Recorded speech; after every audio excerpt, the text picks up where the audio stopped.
Okay, good afternoon, everybody. I'd like to welcome everybody here today. I'd like to call to order our regular BCC meeting for September 28th, 2021. And for the official time, it is 2:18. Madam Clerk, can we get a roll call, please? Yes, Mr. Chair. Good afternoon. Commissioner Anna Hansen. Present. Commissioner Hank Hughes. Commissioner Anna Hamilton. Here, and I believe Commissioner Hughes is on the phone, so he may have to unmute to say here.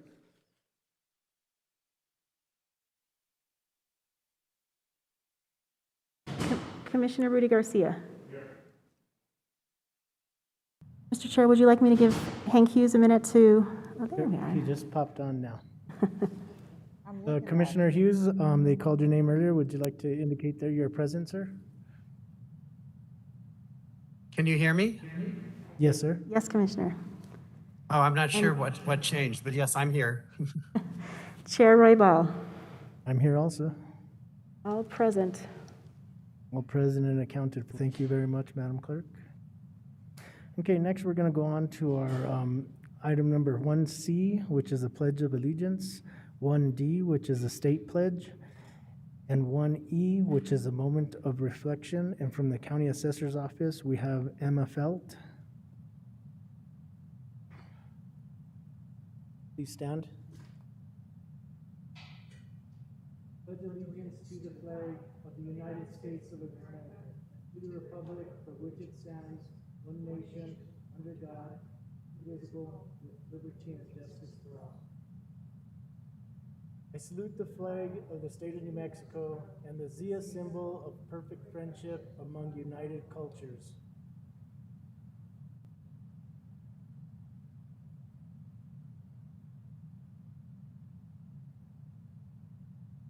Okay, so if we could remain standing and we'll do the moment of reflection. Emma Felt, are you present?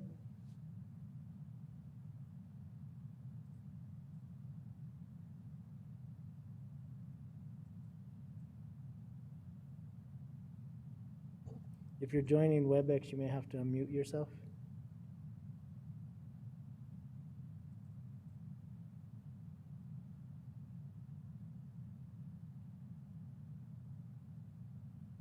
Okay, I'm not sure if I can recite the moment of reflection if you would like. Okay, I was just going to ask you to do that, Tessa. Thank you. Absolutely.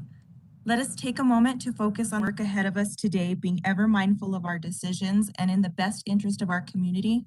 We take a moment of silence. Thank you. Thank you, Tessa. Joe, are there any other requests from commissioners? Okay, thank you.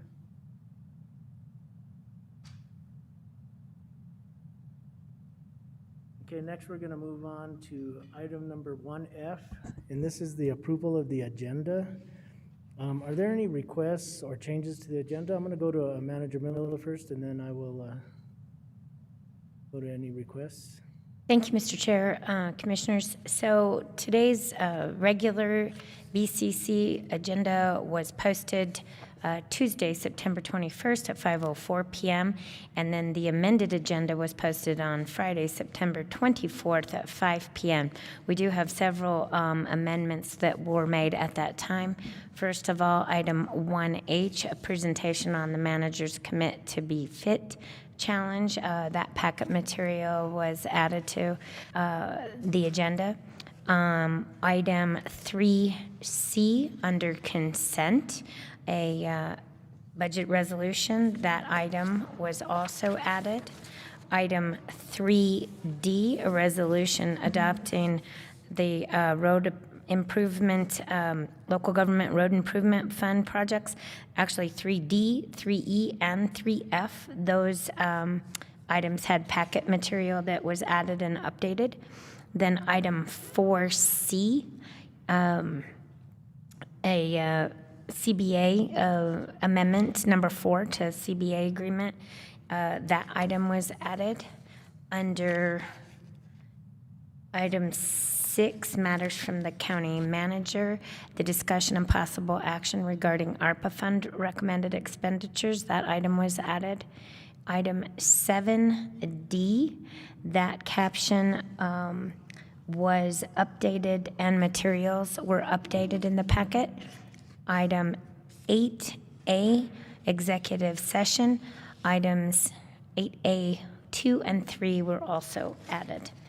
And those are the amendments that I had to the originally posted agenda. Thank you, Mr. Chair. Thank you, Manager Miller. And, Commissioner Hamilton? I'd like to move to approve the agenda as amended. Oh, Mr. Chair? So we have a motion and a second under discussion. Commissioner Hughes, did you have a request? Yeah, I was wondering if it would make sense to move matters of public concern up one space to right after consent, so that I see a lot of people online here who I think are wanting to speak perhaps to some of the items in number 4, and that would give them a chance to speak ahead of time. So you're requesting that we move it up to right after the consent agenda, correct? Correct. Okay, so we have, is the motioner okay with that request? Yes. Okay, so the motion would include that in the seconder? Okay. So we have a motion and a second with an amendment moving matters of public concern right after consent agenda. All those in favor signify by saying aye. Aye. Aye. And Commissioner, just for the record, for clarity, since you're joining us online, you are voting in the affirmative, is that correct? That is correct. Thank you, Commissioner Hughes. Okay, so that motion passes unanimously. So we have our approved agenda. And so I'm going to move on to item number 1G, which this is the recognition of years of service and new hires. And we have our county manager, Mrs. Catherine Miller. Thank you again, Mr. Chair.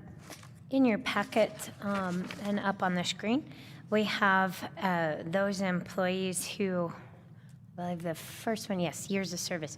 So on a monthly basis, we recognize employees who have completed years of service in 5-year consecutive increments. So if they have not had a break in service with us and been with us at 5, 10, 15, 20 years, we like to recognize those employees for their committed service to Santa Fe County and its residents, and express our appreciation to those employees who contribute to the county and choose to make their career with us. So in addition to recognition here at the board meeting, we also send them a thank you letter and a service pen for acknowledging their time with Santa Fe County. So those employees who hit that milestone in September, on September 17th, both Justin Bob and Carrie Yeltz from the fire department hit 5 years of service, and Jessica Arbelo in the adult corrections detention facility hit her 5 years of service on September 19th. Then in housing administration, Rodney Martinez on September 9th had his 10-year anniversary with the county. And then there are several individuals who had a 15-year anniversary last month, and that's Carlos Cisneros in our Information Technology Division, Julian Lopez in Road Maintenance Public Works, John Lovato in Building and Development in our Land Use Department, Rick Varela in our Road Maintenance Public Works Department. And so I would just like to acknowledge that continuous service with Santa Fe County and thank them for being a part of our team. Thank you, Manager Miller. And, I really thank the employees for starting their career, and also the ones that stay consistently with the county. Just with that group alone, we had 85 years of consecutive experience, and it's just something that, the county, as an elected official, I really want to thank you for your dedication to the county. Thank you so much. Any other comments or questions from the commission? Okay. Go ahead, Catherine.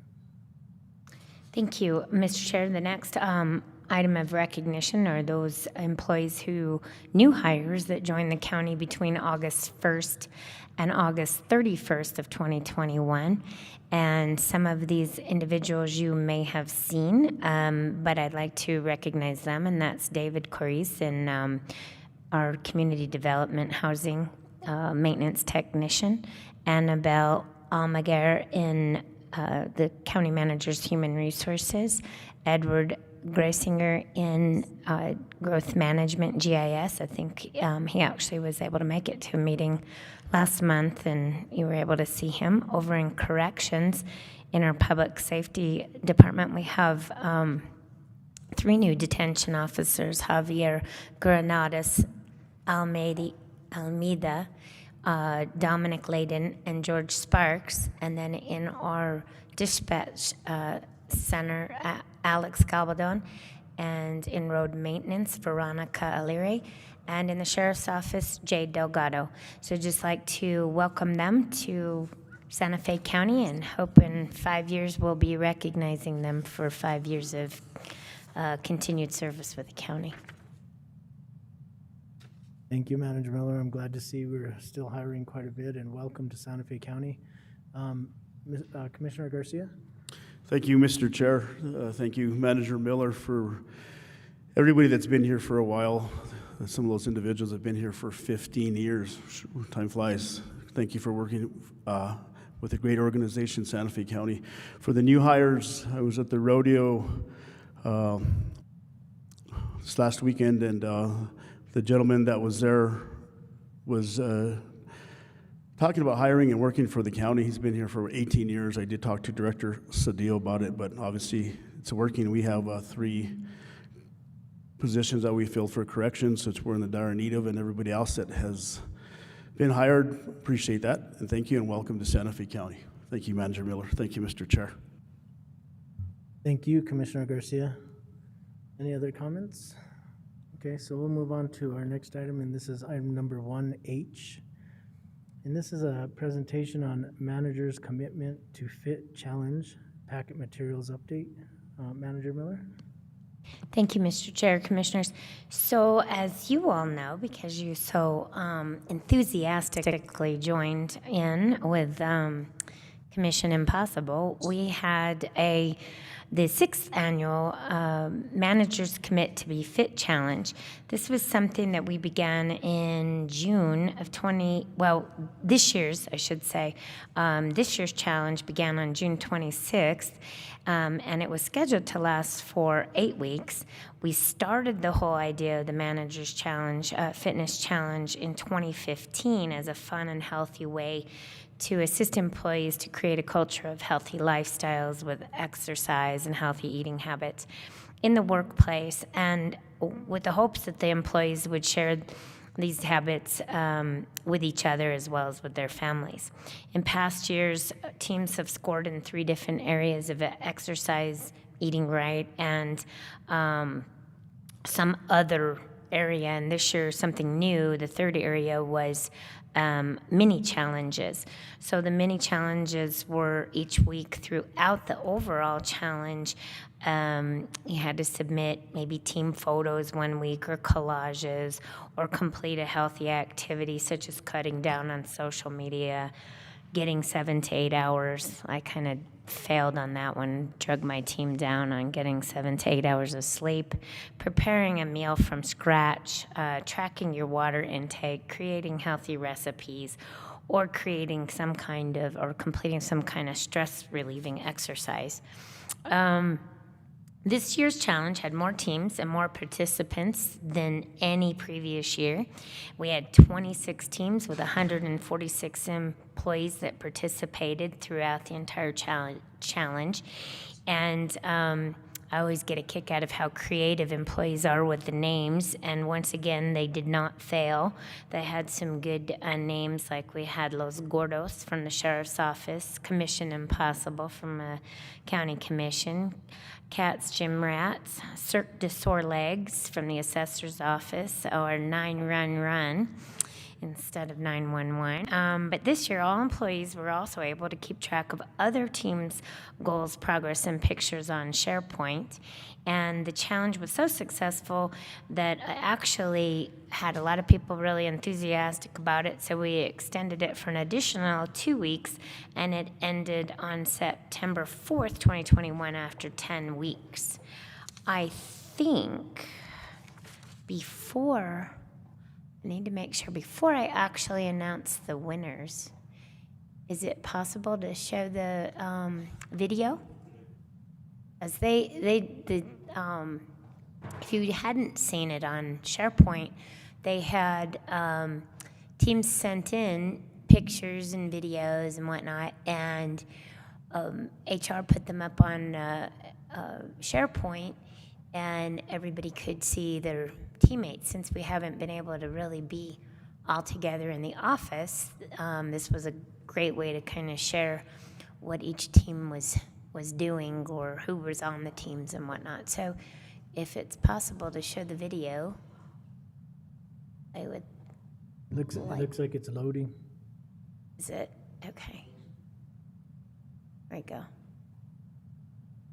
I think that Daniel Fresquez put this together so that the board and other county employees could see the teams and what they did. The Santa Fe County Managers Commit to Be Fit Challenge began in 2015. It was a fun and healthy way to create and encourage a culture of healthy lifestyles. The 6th annual Commit to Be Fit Challenge began on June 26th of this year. This year's challenge had more participants than ever before, with a total of 146 employees participating within 26 teams. As in past years, teams scored in 2 different areas: exercise and eating right. New to this year's challenge were the mini challenges.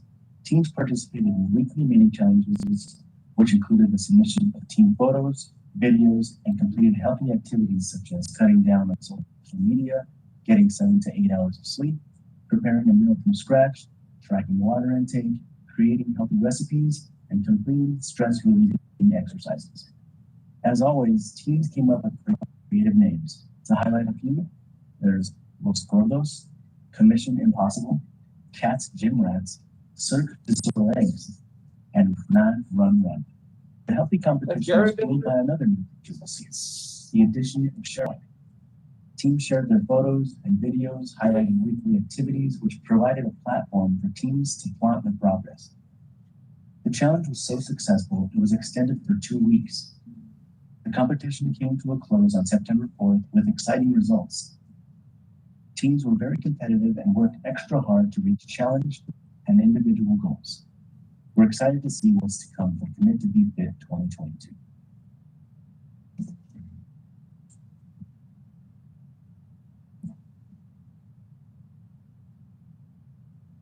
I'd like to thank Daniel Fresquez for putting that little video together. Those were, it's a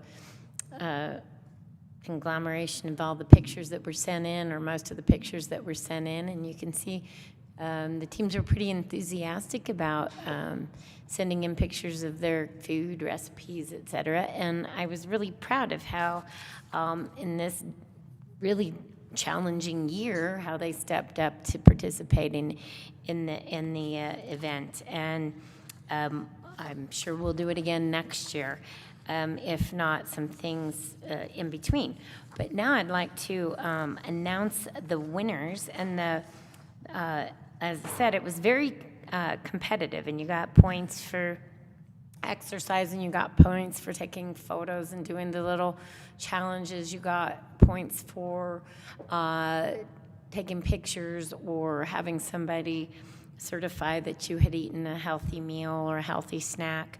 And so that's how we came up with the points. And so I'd like to say that in 3rd place, and it was very competitive. At one point, I think we had 5 teams tied for 1st place. In 3rd place, though, we had H, W, and E from Corrections. And that's Wade Ellis is the team captain, Aaron Garcia, Chris Bradley, Richard Roybal, Carlos Lopez, and Dominic Ledoux.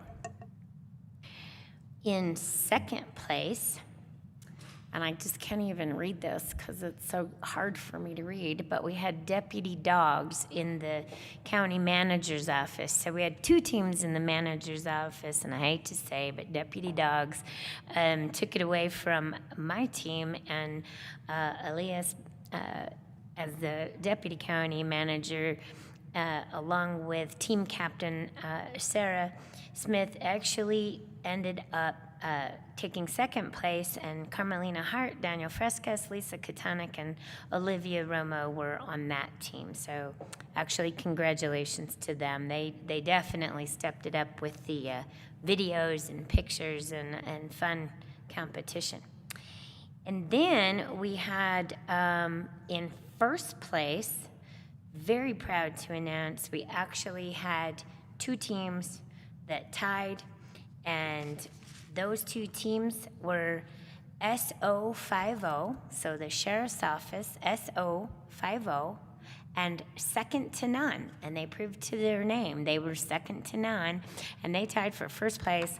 Those 2 teams had 662 points, and by the way, Deputy Dogs had 661 points, and HW&E were in third place with 652 points. So like I said, it was really close. But on the Sheriff's team, Alexandra Hancock was the team captain, Ian Burr, Samantha Talmonte, Carolina Brandel, Ernest Alderate, and Ray Romero. And then on the corrections team, the team captain was Robert Page, and Derek Williams, Naomi Salazar, Melissa Olberg, Sonia Quintana, and Jessica Arvalo. So I just want to congratulate them. Also, they get, the team members get a really cute prize, a little backpack, and in there with a county logo, and inside there's water bottles or protein shake bottle and a couple other goodies for them. And they also will receive a letter from the manager's office giving them some administrative leave for being winners of the Commit to Be Fit Challenge. So too bad I couldn't have them all here, but hopefully many of them are online watching, and congratulations to them, and thank you, county employees, for making it such a fun, healthy event this year. Thank you, Mr. Chair. Thank you, Manager Miller, and I think it's really neat to see, this type of event, and how, it really encourages people to make, good choices as far as diet and exercise, and just a spirit of competition to better ourselves and push our county family to be better, and be as good as they can. So I appreciate that. Any other comments from the board? Commissioner Garcia? Mr. Chair, thank you. You actually said it very well. Thank you. I'd just like to thank our team captain, Mrs. Commissioner Hanson, which she would call me every single morning or every time at the beginning of the week and interrogate me and ask me what I did and what I'm doing and how I ate. But she did a very good job, and thank you for that, for being our team captain. And once again, congratulations to all the winners. Thank you, Mr. Chair. Thank you, Commissioner Garcia, and I also want to show my gratitude to Commissioner Hanson as well for taking that challenge on. Commissioner Hanson? So I want to thank my team for actually participating and responding to my texts, my emails. I was very happy that everyone participated, and we did a good job. We might not have won, but I do have to confess something which I have wanted to for quite some time. The name, Commission Impossible, I want you to know came from my constituent liaison, Sarah Smith, and I want to give her credit for that because I thought it was an excellent name for us to have. So I wanted to make sure she got credit. I wanted to give big congratulations to all the teams that won, and especially Deputy Dogs, since Sarah was also the team captain, and I'm grateful to have her as a liaison. It was fun. I think we all did well, and I think all the county members of our team throughout the county did a great job, and thank you so much for everybody participating and committing to be fit and healthy and live long and prosper. Thank you, Commissioner Hanson, and, you know, just as, for next year, Commission Impossible is coming for you guys, so. Good to know. I think that's our name. We'll just keep that name. Okay, thank you. So we're going to move on to our next agenda item, and this is agenda item number 2, and this is approval of meeting minutes. And the first one is 2A, request approval of the August 31st, 2021 Board of County Commissioners meeting minutes. Are there any changes? If not, what's the pleasure of the board? Commissioner Hanson? I move to approve. Second. So we have a motion from Commissioner Hanson, a second from Commissioner Hamilton. All those in favor signify by saying aye. Aye. Aye. Aye. Okay, and just for the record, I'm gonna, just to indicate that, that Commissioner who's participating remotely, voted in the affirmative. That's correct. Okay, so I'm gonna go on to, item number 2B.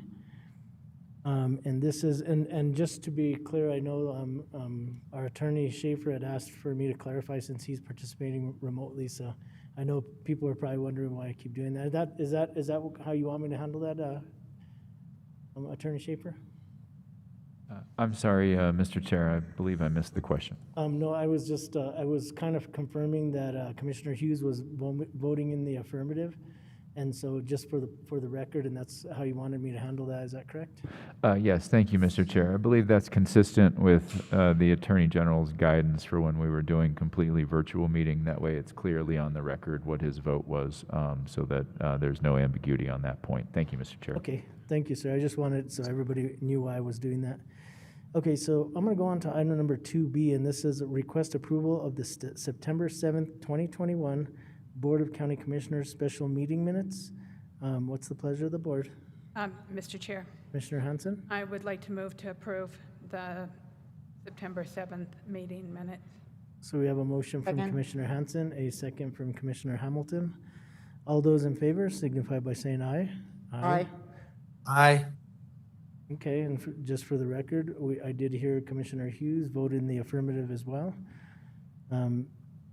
Okay, so we're going to go on Correct. to item number 3, and this is the consent agenda. Are there any items on this consent agenda that commissioners would like pulled for more clarification? And if not, what's the pleasure of the board? Chair, Commissioner Hanson? I would just like to ask in the future, and I've asked this before, that with the roads, local government improvement fund, that on the list that they put the district that those roads go into. I know that I have asked for that before. I know that it was in your report, and I did read the report also, and so I appreciate it.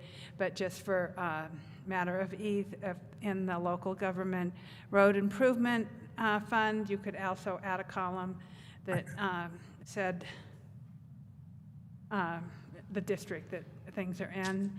And then on the letter to the EPA, there was a couple of spelling mistakes that I asked. It was just miles and few on the second page, and I asked Attorney Schaefer to correct them, and he did, and I just wanted to let everyone know that I cut those typos and that they have been fixed. And with that, I move to approve the consent agenda. Okay, so we have a motion from Commissioner Hanson, a second from Commissioner Garcia. All those in favor signify by saying aye. Aye. Aye. Aye. Okay, and I also want to recognize that Commissioner Hughes did vote in the affirmative. Correct. Thank you, Commissioner Hughes. Okay, so we're going to move on to item number 4, and this is at the request of Commissioner Hughes, we're going to move matters of public concern. If there's anybody online that hasn't already signed up or sent a chat message saying that they would like to speak under matters of public concern, please unmute yourself and state your name for the record. And if you're a call-in public, from the public, you can hit *6 to unmute yourself.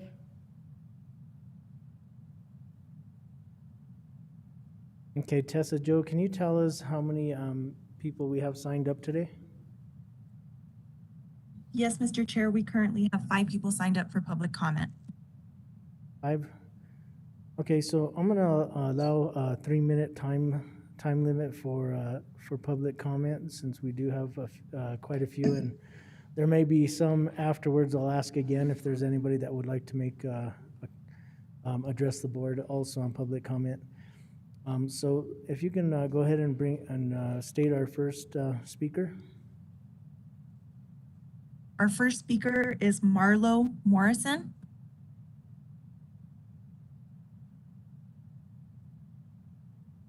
Mr. Morrison, you're up. Yes, can you hear me? Yes. Great, thank you.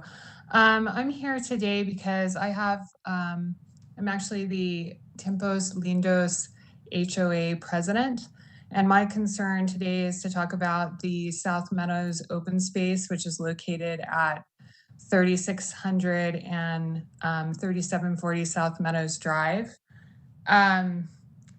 We are looking at the fact that it may be developed, and my community has a lot of concerns about the fact that this is really my largest concern is the loss of what this open space provides to the most densely populated part of Santa Fe County. There's someone else, another HOA talking about it. Do you want to listen to it?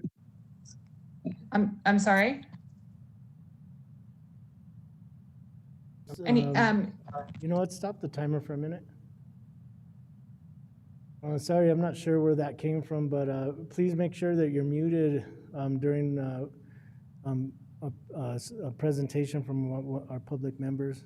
Ma'am, I'm sorry about that. Go ahead and continue. We'll give you additional time if you need it. Sure, thank you. My concern is the loss of this property. I mean, this meeting, the meeting you just started, began with the celebration of health and fitness and promoting a healthy lifestyle, and the open space here is being used every day for this. And it's proven that open space provides relief from anxiety and depression, and that open space is more economically valuable to a city than development is. I can't imagine New York without Central Park, and this space really is Central Park to the south side. The presence of the diversity of the plants and the animals that live here in this ecosystem are an enrichment to the community's lives. And on top of that loss, this open space was a part of the settlement of annexation agreement, which means that the county should be giving this space to the city to turn into a park, and we want to preserve it like that. So I'd like to know how can the county right now help us preserve this space as what it was intended to be? And we've been told to talk to our city councilman, which we have, and now we're being told there's a quasi judicial situation where they're not allowed to talk to their constituents because they may have to vote on the matter. So we're kind of in this space where we're not really sure how we're going to save this, and I'm here to ask you how you can do that. How can you help us save this space for the South Side? Thank you. Thank you, Ms. Morrison. We can, I don't know if there's a staff that is. Mr. Chair. Commissioner Hanson, go ahead. Thank you, Marlo, for commenting. I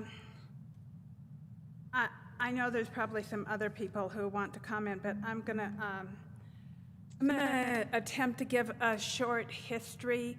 And annexation, first of all, the city is in violation of a court order for over 3 years. Annexation was supposed to be finished in 2018. In 2017, when I was elected with Mayor Gonzalez, we had a joint meeting, and at that joint meeting, we offered this piece of land to the city, and they also said they were not interested in it at that time. And then again, Manager Miller and myself had a small meeting with the mayor, Mayor Weber, Councilor Harris, Councilor Lindell, and Councilor Romero, and we offered them this again, and they said that they were not interested. I want you to know that I have sat for 8 years on the city parks and open space, and the city struggles to maintain their parks as it is. They, in general, their maintenance comes from the general fund and for the parks, and that is always underfunded.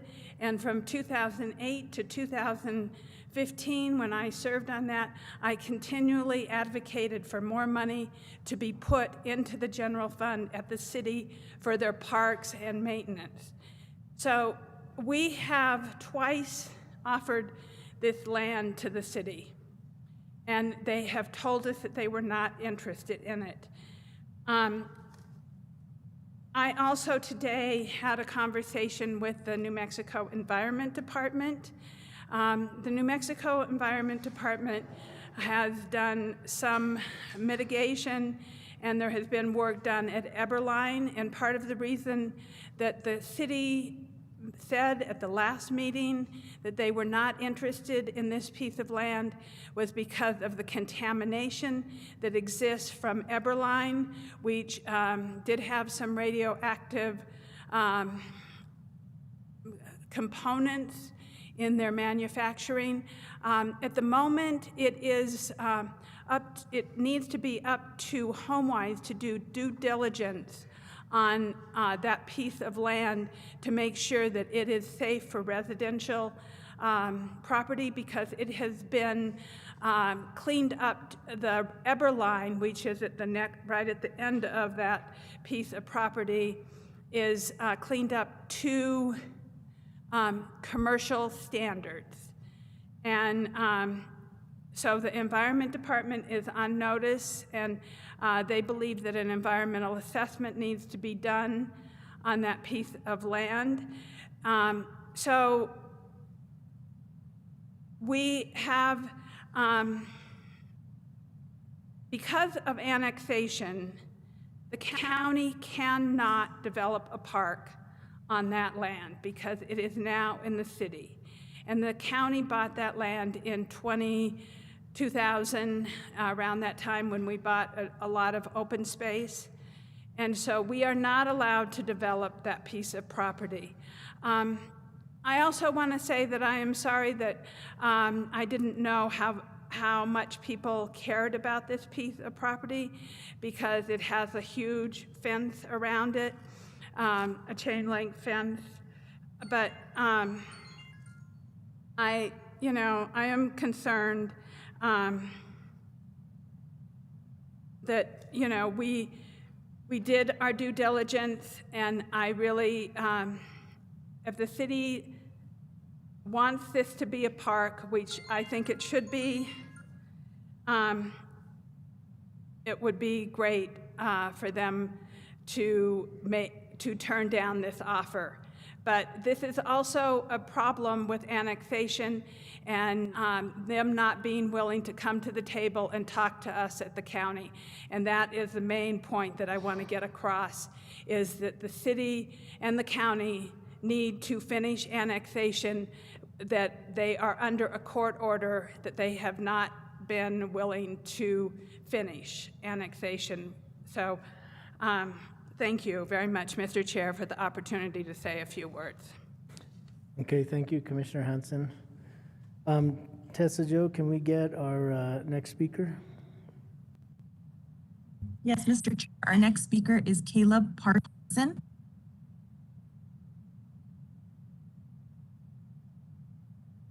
Thank you very much for the opportunity to address this group. And I am a resident of the area. In fact, I live about as close to the northwest entrance as anyone in the area. Bought my house with the understanding that it was open space and that it would remain so. It was designated to become a park. There are some other concerns that are important, but they probably are best addressed in another venue. Things like crowding and traffic in the area. But for this moment, the most important thing is that I do not, for one, understand why there would be a sale and potential rezoning from a park recreational facility use to the mixed use that is being proposed, even another commercial space across from an large existing commercial space that would compound the traffic problems that already exist with several schools in the area. Basically, I want to know why there's any reason to make the sale to HomeWise. A unique space designated as park that is loved by a lot of people to the extent that it really doesn't require much development by the county or the city. Residents have maintained the trails. They regularly clear it of any trash that is left around. This seems like an ideal place to continue community participation in our own well-being. And I just ask that this sale be reconsidered and rejected. Thank you very much for the opportunity to address. Thank you, Mr. Parson. Okay, can we get our next speaker, Tessa Jo? Yes, Mr. Chair, our next speaker is Alba Blondis. Good Okay. afternoon, commissioners. Thank you for the opportunity. My name is Alba Blondis. I am the current chair of the Southwest Santa Fe Advocates. That is Tierra Contenta, the greater Tierra Contenta area. We work closely with councilors Abeta and Rivera to advocate and improve the quality of life here in the Southwest area of Santa Fe. First, let me say that the limitation of notice to the members of the community and to those nearby regarding the ENN meeting was unfortunate. I believe there's a limitation due to an ordinance. On the history of the parkland, I've learned that this parcel indicates that it's a designation that was made, and I thank Commissioner Hanson for speaking so eloquently about the back and forth that she's experienced. It is on record that it was a parcel that should be parkland going forward. And as another gentleman just said, for over 20 years, the community has maintained this land. The area surrounding this parcel is accessed by Primo Colores, by Country Club Gardens, by the folks on Jemez Road, by Tiempos Lindos, and likely would be by the newest development of Twilight Homes on Aguirre, all within walking distance of a naturally well-maintained habitat that could be utilized by people who live in the community, by residents, by those who need to have green space, parkland, and to improve the quality of life for the children in that area. It's a wonderful teaching area. I know housing is needed, and we are surrounded by current developments, and we are excited about Tierra Contenta Phase 3 coming in very soon. But we also need parkland. The little parks that are in the developments are lovely for the people who surround it. But this is parkland that's accessed by, as I said earlier, those communities and I'm sure others. In its current state, I don't believe that it really needs any kind of improvement, but it is a safe place for youth to go and enjoy the natural habitat. I hope the county commission will act to prevent this sale for development. And I'd like to quote Mayor Weber in an email to me and to the councilors. He said, "I'd be interested in the county's response to your questions and the neighbors' concerns." So I sincerely hope Commissioner Hanson and others who may be, especially Rudy Garcia, I know Rudy had the pleasure of meeting him when he came to our meeting. I hope you'll reach out to the city and to the mayor's office and let them know that people really do care and they really are concerned and they really want the green space. Thank you so much. Thank you, Ms. Blondes. I appreciate your comments. Can we get our next speaker, Tessa? Joanna Garcia.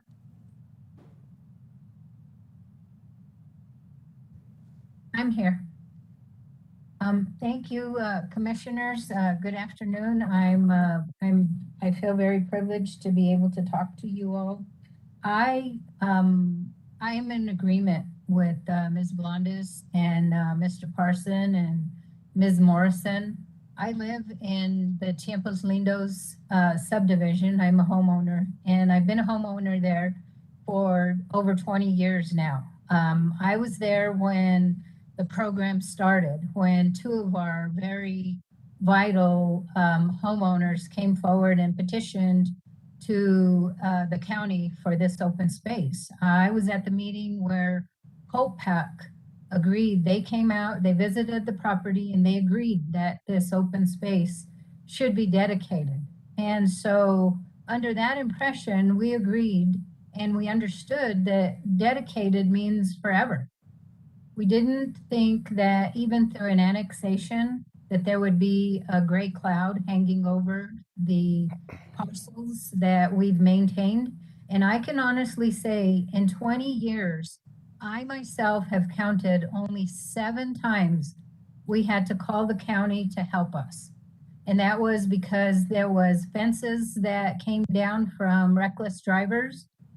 One of the homeowners had utilized the property to access to his backyard. The county came out and put a sign up and they locked the gate. And other than that, the big cleanup that was done early on when the property was dedicated that's it. That's all that we've ever asked the county to come out and help us with. So I could see where they would think that there was nothing going on in there, that no one was utilizing the property. But in all these years, we have had homeowners who take such pride and have utilized that space for their well-being and health. And it's a pleasure to keep that place clean, to see the animals come and visit. And I sent you all an email with a photograph of some coyotes that came to visit me one morning. I wanted to share that with you. So there is wildlife out there. And, you know, like Mr. Parson said, there's another subject there, the traffic. The tall buildings that are going to be looking into the backyards that had open space and sunshine for over 20 years would be such a great loss. So I am with everyone. I'm hoping that the commission can stop the sale and take pause to, I know you can't come out and see the open space because that would be, I guess, ethical violation, but you have to take a moment to just come out and see the sunrise. Thank you. Thank you, Ms. Garcia. Tessa, can we get our next speaker? Our next speaker is Rachel Kahn. Yes, good afternoon. Thank you, Mr. Chair and members of the commission for this opportunity to comment. My name is Rachel Kahn. I'm Deputy Director of Amigos Bravos. We're a statewide water protection organization.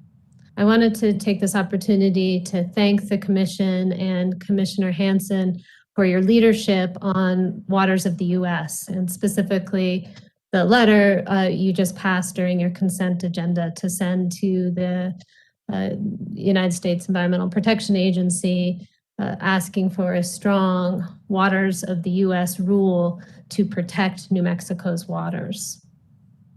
In addition, I would like to thank the Commission for its leadership through its role in the Buckman Direct Diversion Board, and specifically for the board's participation in the recent triennial review of water quality standards, which was a state administrative process. And the Buckman board was a party in that process and did an amazing job in advocating for strong water quality standards and protections that will result in protecting the Rio Grande and the city of Santa Fe's drinking water supply. So I wanted to take this opportunity to thank the Commission for your leadership on these important water quality issues. Thank you so much for your time. Thank you, Ms. Khan. Okay, Tessa Jo, was that the last speaker, or did we have another or some more that signed up? We have one more speaker that has signed up, William Mee. Mr. Mee, you're up, sir. Thank you, Chairman Roybal. I'm William Mee with the Agua Fria Village Association, and I just want to go back to Commissioner Hansen's information on the settlement annexation agreement. And, you know, I always felt that it was very unfair to Agua Fria Village because we weren't the third leg on the stool. And when you only have two legs on a stool, you fall over. And I wrote to Judge Raymond Ortiz on the case, and also to County Attorney Steve Ross, but, you know, I couldn't get our seat at the table. And I would very much like the commission to look at that settlement annexation agreement again, and for Agua Fria to be a part of it. I have a selfish reason in this matter, and it is that both Agua Fria's Romero Park and Las Acequias Neighborhood Park, that they were planned as local parks, and now they're being forced into a regional park role. This open space that we're talking about today would take pressure off of us.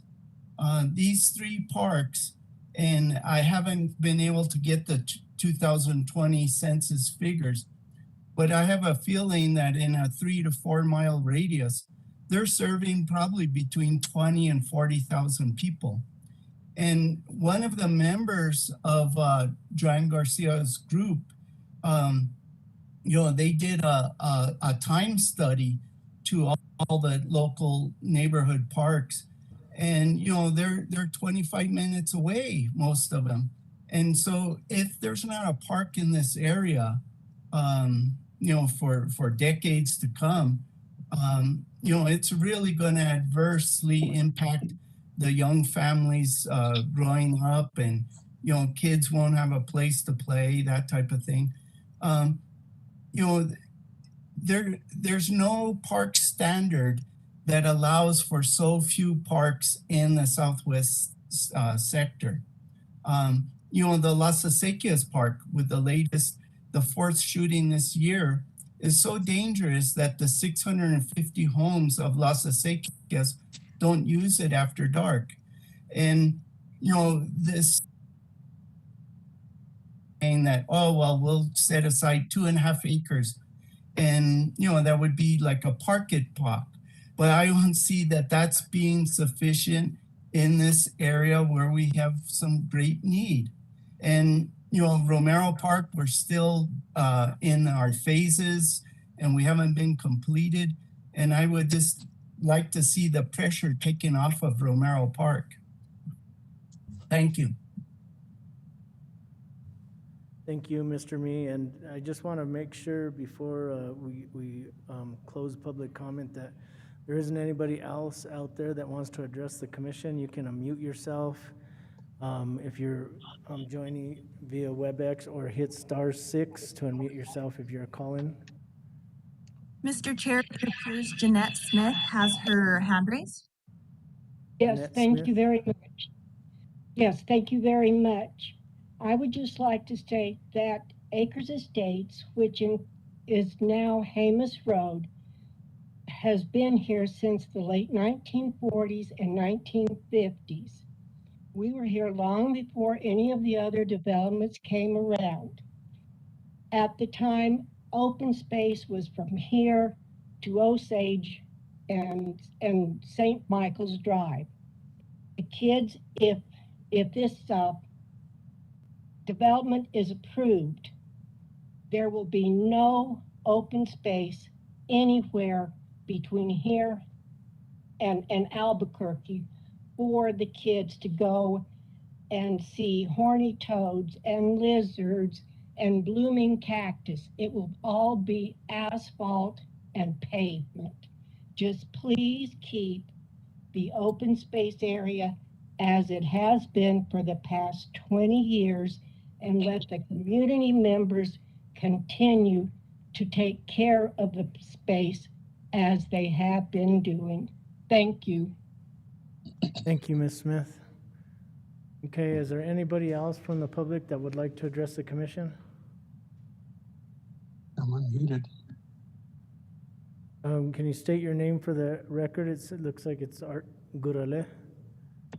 Yes. My name is Art Gurule, and I reside here on Camino, on the Colores del Sol subdivision. When we first moved into the subdivision, we were told that there was going to be no development whatsoever on that open space, which basically was a selling point not only to me, but a lot of the residents here that I've talked to. And they were in favor of living here, but not in favor of that park ever getting developed. One of the issues that I personally have, leaving our area or our neighborhood going into South Meadows, it is totally hard to get in there because you got the traffic from Agua Fria, you have the traffic from 599, and you have the Rufina traffic it's a heavily traveled road. South Meadows is heavily traveled. And now with the new subdivision or apartments that are going up by Camino Real, it is going to be a total nightmare here. They proposed a park right across that was going to be open to the public. I don't see that happening because as vice president of our association of the Colores del Sol, we have a park similar to that on the newer side of our subdivision. It is not working. We get a lot of parties there that are unwelcomed. We have a lot of the neighbors complaining of the traffic that's in it, that's hard to get in and out of their houses. They're complaining that they see a lot of liquor empty bottles there in the park, a lot of needles. So no, I don't see that park even working for any of the public. The residents on Hemis Road, when we first moved also, they had concerns of the air conditioners being up on the roof because they wanted to look at the mountains. They wanted to get up and see the mountains and the skies. They made basically the development move the air conditioners to the side of the houses. Okay, now you're telling us that they're going to be building a 3-story condominiums really adjacent to our subdivision. So we're going to be staring at those every morning instead of seeing the mountains, the open space, and the blue, beautiful skies. This subdivision isn't going to work. I don't see the traffic, counts even feasible for this thing to even go up. They want to open up the ingress egress points of South Meadows. Is going to affect our development in the fact that the Colores del Sol subdivision are maintaining both of the areas there where the red plum trees are there. We're maintaining those, watering them, and it's basically our responsibility of maintaining them. Now they want to basically break 3 of those areas for their ingress egress points. I don't see it happening. I totally oppose it, and I want to thank all the other previous speakers that were also against it. I support the 80 members that were on their Zoom meeting last week that were totally opposed. So I hope our commissioners are listening because we do need your help in getting this thing not developed and keeping it as an open space. Thank you. Thank you, Mr. Gudule. Are there anybody else from the public that would like to address the commission? Mr. Chair, there's an individual by the name of Miguel Acosta. Tessa, if you can help him get into the meeting. He's wanting to reply for public comment.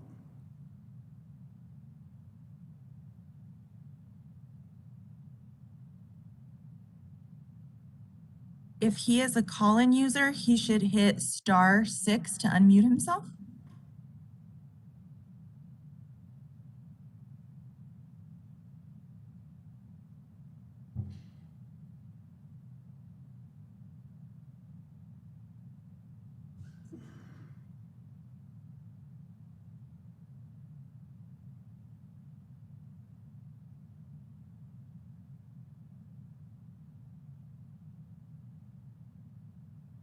Okay, while we're waiting for that, is there anybody else from the public that would like to address the commission?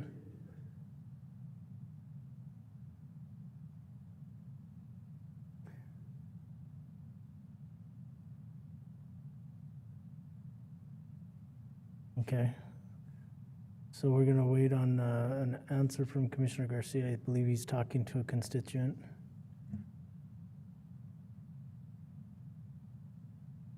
Mr. Chair, I would just like to recognize Rachel Kahn and thank her for her comments on waters of the U.S. and how important that is to all New Mexicans, since New Mexico is one of the 3 states in the United States that does not have primacy, and that we have to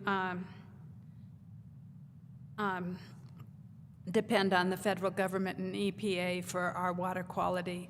So it's even more important that we include ephemeral and intermittent streams and make sure that they are protected in the waters of the U.S. and the Clean Air Act, in the Clean Water Act. I just wanted to thank her for her recognition of us and the work that we've all done to protect water is life, as we all know. Thank you. Thank you.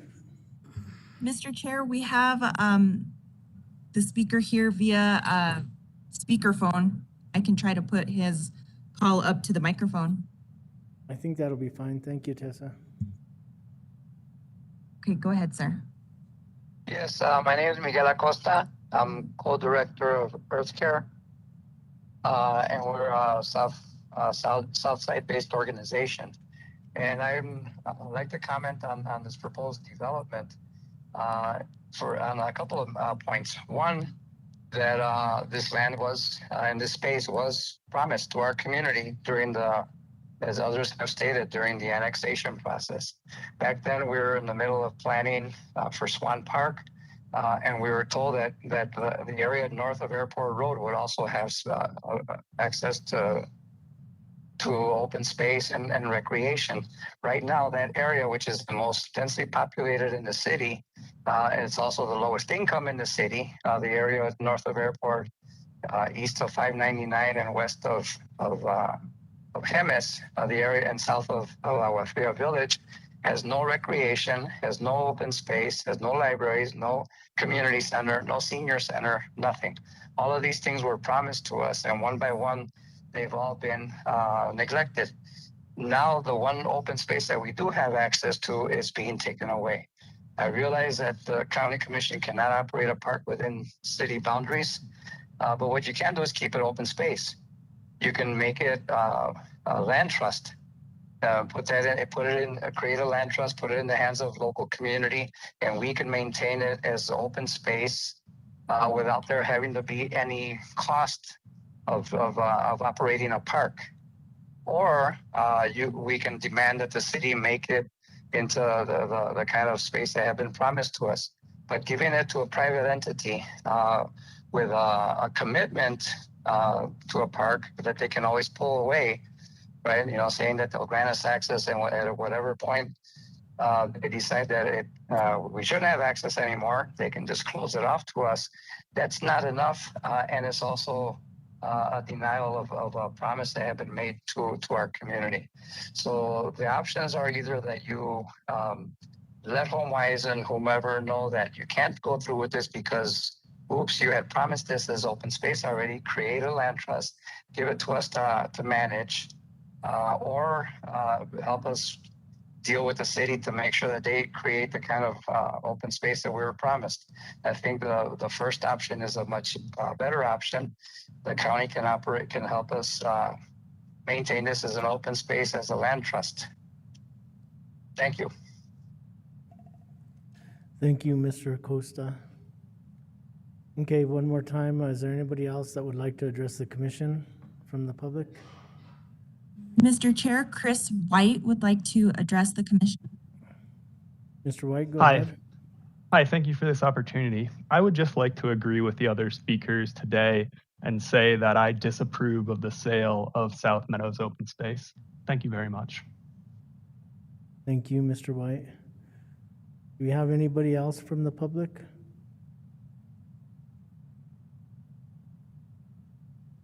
Okay, hearing none, I'm going to close matters from public concern. Thank you, everybody, for your statements today. The commission does appreciate that. Commissioner Garcia? Just really quick, Mr. Chair, I appreciate all the speakers that are concerned about that piece of property. As an individual that grew up off of, Miss Smith said, Acres Estate. I can remember when Hemmers Road was called Acres Estate, and it was a dirt road. And just seeing the development and the growth that's happening in that area is something that I think we, as the county policymakers, need to look into. I know it's kind of checkerboarded there, some parts of the city, some were the county, and it's just something that, as Commissioner Hanson related to, that we need to sit down with the city, our other policy leaders, and figure this out, because it's been, we've been asking them, and it doesn't seem like we're getting anywhere. But I can definitely understand the concern about this property, and I will be talking with Commissioner Hanson about it. But it just, once again, I appreciate everybody that came forward and spoke. Thank you. Thank you, Mr. Chair. Mr. Thank Chair. you, Commissioner Garcia. Commissioner Hanson? I also, too, want to thank everybody who came forward. I suggest that the best course of action is for all of you to speak in front of the Planning Commission, because this park is now within the city limits. And so even though we have offered it to them twice, and they have told us they were not interested in having it as a park, that may change. The way to do this is to go to the Planning Commission and express your concerns and suggest that they vote this proposal down, and then it will come back to the county, and we will once again see to figure out what can be done. But once again, the city is in violation of an annexation agreement for over 3 years. It expired in 2018. It is a court-ordered annexation agreement, and both Catherine Miller, the county manager, myself, and everyone on this board has asked repeatedly for the city to complete annexation with us and move forward. So it is frustrating to all of us, and thank you to everyone who made comments. Thank you, Commissioner Hanson. Okay, so we're going to move on to item number 4, and this is miscellaneous action items. Or actually, what I want to do is go back, because when we passed the consent agenda earlier, I neglected to ask for resolution numbers. Madam Clerk, can you give us resolution numbers for those items that we passed in consent agenda? Yes, Mr. Chair. Resolution for 3B would have been 2021-078, and for 3C would have been 079. Okay, thank you very much, Madam Clerk. Okay, so we're going to go on to item number 4, and this is miscellaneous action items. 4A is request approval of amendment number 2 to agreement number 2020-001 CMOKE between Santa Fe County and Griffin Associates Marketing. And from the purchasing division, we have Mr. Bill Taylor, and Community Development Department, Ms. Lisa Katonik. You're up. Thank you, Mr. Chair, Commissioners. The agreement between Santa Fe County and Sunny 505 is for the advancements, promotional advertising services to advance tourism in Santa Fe County. This agreement is due to expire October 8th, 2021, and the county and the contractor wish to continue the services. And this amendment before the board today, amendment number 2, extends the term of that contract and increases the compensation an additional $315,000. And with that, Mr. Chair, I'll stand for any questions. Thank you, Mr. Taylor. Are there any questions from the board? Okay. Hearing none, what's the pleasure of the board?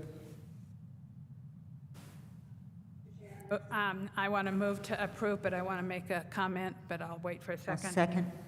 So we have a motion and a second under public, or under comment, Commissioner Hanson. I want to thank Sunny 505 for all the work that they have done during this difficult time under COVID-19, and I appreciate their hard work and promoting the county and making us look as beautiful and as charming as we are, and I just want to thank them. Okay, thank you, Commissioner Hanson. Any other comments, questions from the board? Okay, so we have a motion from Commissioner Hanson. I don't believe we got a second yet. No, Oh, you second. Okay, so we have a second from Commissioner Hamilton. All those in favor signify by saying aye. Aye. Aye. And so for the record, Commissioner Hughes did vote in the affirmative. All those opposed, same sign. Okay, motion carries. Thank you. Thank you, Mr. Taylor. Okay, we're going to go on to item number 4B, and this is request approval of the revised City Council San Juan Chama Return Flow Project Agreement. And from the Public Works Department, we have our Director, Mr. John Dupuy. And Mr. Chair and Commissioners, Mr. Dupuy and myself are going to tag team this item, and so I'm going to go ahead and start with a general overview of the differences between a draft of this agreement that was on the board's agenda on August 31st and the current draft that is being recommended for approval by the board by staff. Secondly, I was going to address the additional changes to the agreement that have been requested by the so-called Pipeline Coalition and why they are not included in the draft that staff is recommending for approval. And third, I or Mr. Dupuy will just provide a general summary of why staff supports the version of the agreement that it does. And so Tessa, Joe, if you could please broadcast on WebEx the red line of the agreement that shows the differences between the August 31st draft of the agreement and the current version that's being recommended by staff. I would appreciate it.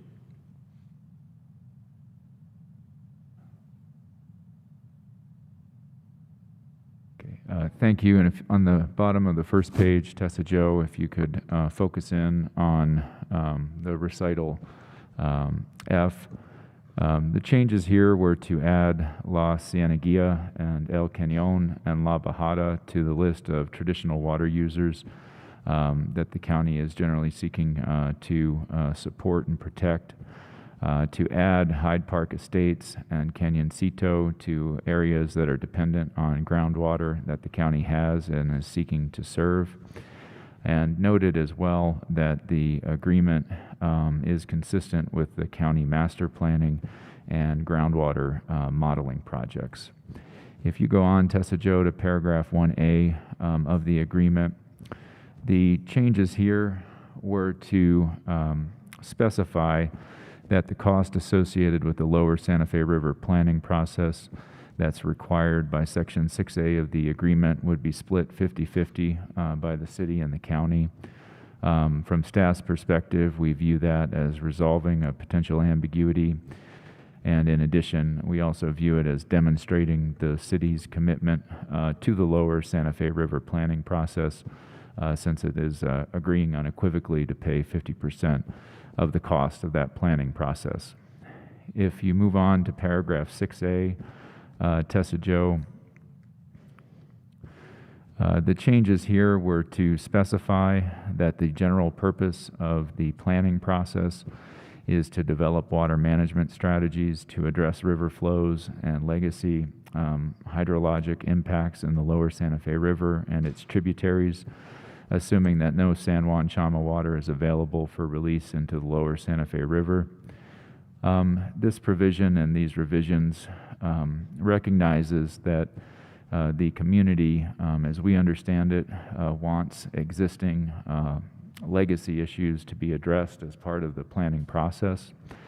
It also recognizes that the tributaries of the Santa Fe River are included within the planning area of interest.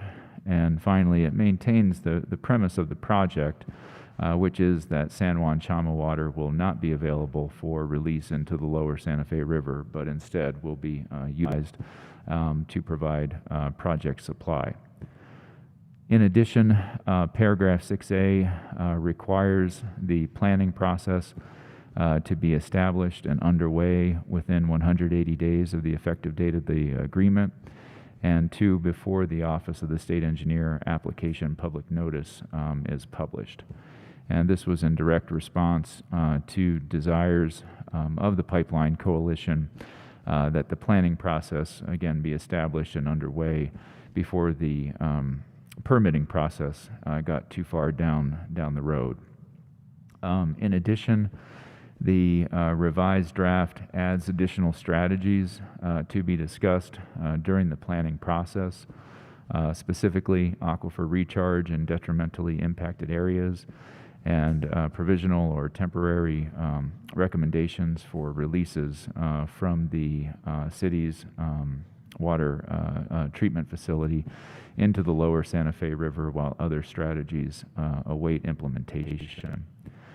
I'm going to pause here just for a second to ask Mr. Dupuy if he might be able to explain from a programmatic perspective how different things that are mentioned in the agreement sort of relate and build on each other, namely the interconnection between the stakeholder-involved planning process and the county master planning process, and the interplay between that master planning process and potential future strategy implementation.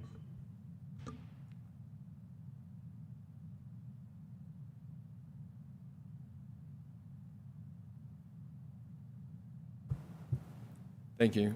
Mr. Chair, Commissioners, I'd like to first start off by saying thank you because I appreciate the opportunity to have been able to have some time to meet with the Lower Santa Fe River Coalition, hear their concerns, and make best efforts to include all the concerns that they have in some way, shape, or form in the agreement that we're putting in front of you. It is a very difficult task to get it perfect, and a large group inevitably entails those difficulties.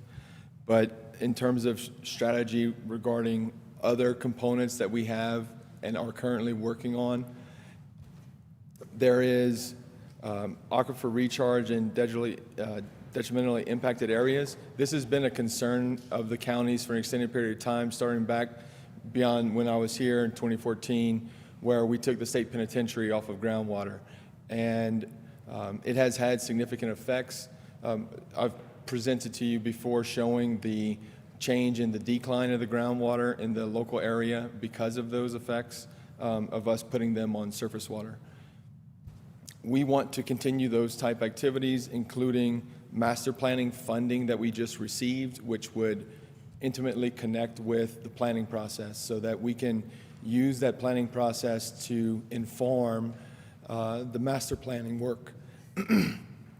It also lays the groundwork for the capital planning process. It helps to identify the costs associated with solutions that we can implement into the future, and also helps us in legislative requests having that information as part of a plan that was community supported. So thank you for the opportunity, Greg. Thank you, John, Mr. Chair. Tessa Jo, if you could please go to the second document, which is a different red line, which shows differences between the version of the agreement that county staff is recommending and the specific language request that have been made by the Pipeline Coalition.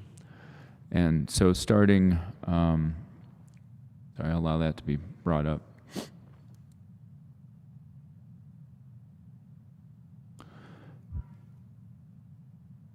Mr. Chair, I think she needs to find the second from the bottom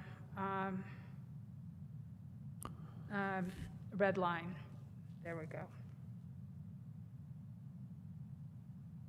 Okay, thank you, Tessa Jo.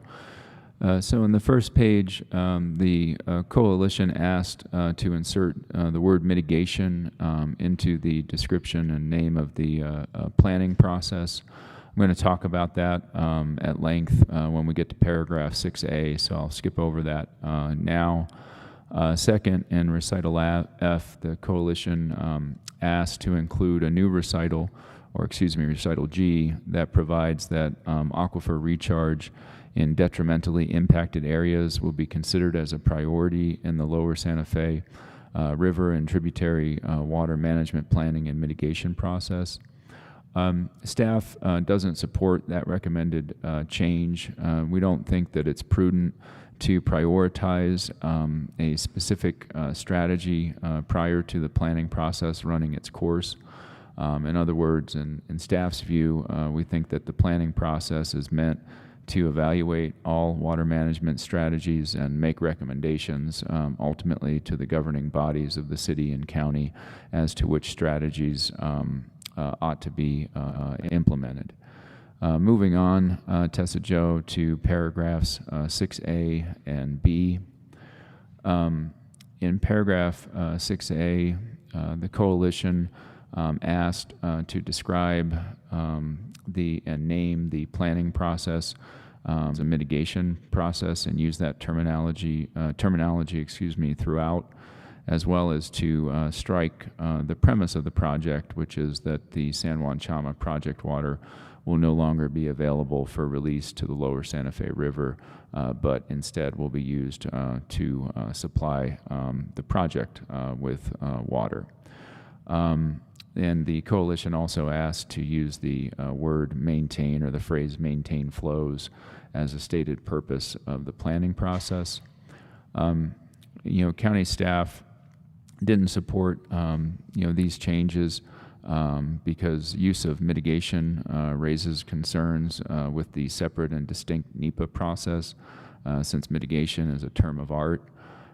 Use of the word mitigation also is in tension with the legal premise of the permitting actions that the city will be undertaking, which is that it has the right to fully consume its imported San Juan Chama project water and therefore has no mitigation obligation when it exercises that right.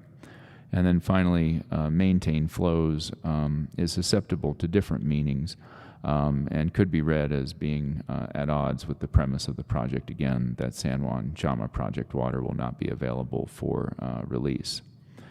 The coalition also asked that the NEPA process, the beginning of it, the scoping process, be delayed until the planning process is established and underway. While the county has every intention to make that so, a hard contractual agreement was not recommended because our best efforts might prove to be inadequate, and a slippage in the start of the NEPA process could push back the overall project timeline as a result. In contrast with the OSC permitting process, as I understand it, a little bit of a time delay between filing your permit and the actual public notice of it, which allowed that hard commitment relative to that process to be included. In addition, the coalition requested language in the provision that suggested that releases would be guaranteed. And again, ultimately, our view is that that language suggests a commitment before the planning process has ran its course and the governing bodies of the city and county had an opportunity to consider ultimate recommendations that come out of the planning process. So in sum, I want to underscore and that John really being the representative of the county who interfaced directly with the coalition certainly did listen to the coalition's concerns and desires, and he did work, as did the city representatives, in good faith to come up with a revised version of the agreement that met some of those concerns. And I want to thank him for his participation in that process. I think ultimately, to summarize, county staff recommends approval of the agreement and participation in the project because it will facilitate a robust, far-reaching planning process that the community has wanted for some time to address its concerns, many of which exist regardless of whether or not the pipeline project goes forward. And it also provides to the county a significant drought-resistant source of supply that is cheaper than alternatives and which will facilitate, as Mr. Dupuy mentioned, other strategies that the county hopes to deploy, including potential long-term agreement with the El Dorado Area Water and Sanitation District. In terms of the provisions or the suggestions that the coalition has requested and that county staff does not support, we believe that some of these, in particular, the delay of the NEPA process and the mitigation-related provisions are, proverbial poison pills, meaning that our working understanding is that if they're insisted for inclusion in the agreement, that we won't be able to reach agreement with the city, and that the city may well move forward with the project, at least for now, without the county. And in that event, the hoped-for and requested planning process involving both the city and county wouldn't materialize, and that the county would not achieve its goals relative to a sustainable community and backup sources of supply. So I would stand for any questions and just turn the floor over to John if he has anything that he wants to add or if he wants to correct anything in my words. Thank you. I have nothing to correct or add to your explanation, Greg.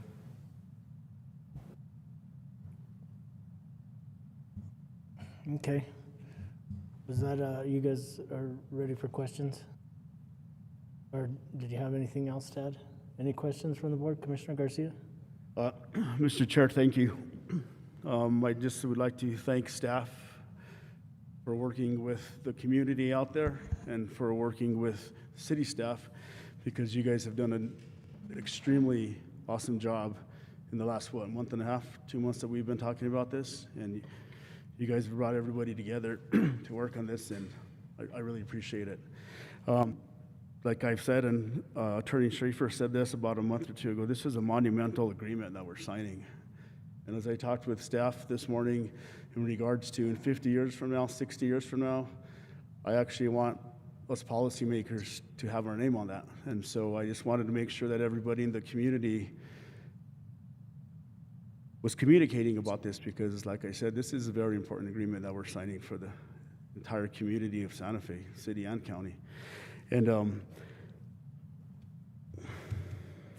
with that, Mr. Chair, I'd like to see if we can have Mr. Dickens actually speak. He's actually the Pipeline Coalition and chairman. We can have him speak on because we moved up matters of public concern, but I can have another matters of public concern after. He wants to speak specifically to this item. Is that correct? Yes. I honestly think he actually just wants to thank staff as well, and just the good job that they did, and it's nothing to take this out, add this in here, and anything like that. It's just. Yeah, and I realize it's probably to just comment in a positive, probably positively, but it's just kind of moving out of what we typically do. So I would rather open up another public later on and have him speak then, if that's okay, Commissioner Garcia. Yes, Mr. Chair, that's fine. Okay. So are there any other, Commissioner Hamilton, did you have a question as well? Well, not a question, but since we're in discussion, well, Commissioner Henson, I'm sorry. Okay. Sorry, Commissioner Henson. But I just wanted to take the moment to reemphasize the point that, Mr. Dupuis suggested that we postpone this last month for a month so he would have time to speak to the commission, to the Pipeline Coalition, and that was really forethoughted and wonderful thing for him to do. I really appreciate that our staff, that we have senior staff that think that way, and to thank him and Attorney Schaefer for the time they spent to really consider all of these, to strongly consider all of these inputs before we acted on this. So, thank you. Thank you, Commissioner Hamilton. Any other comments, Commissioner Hanson?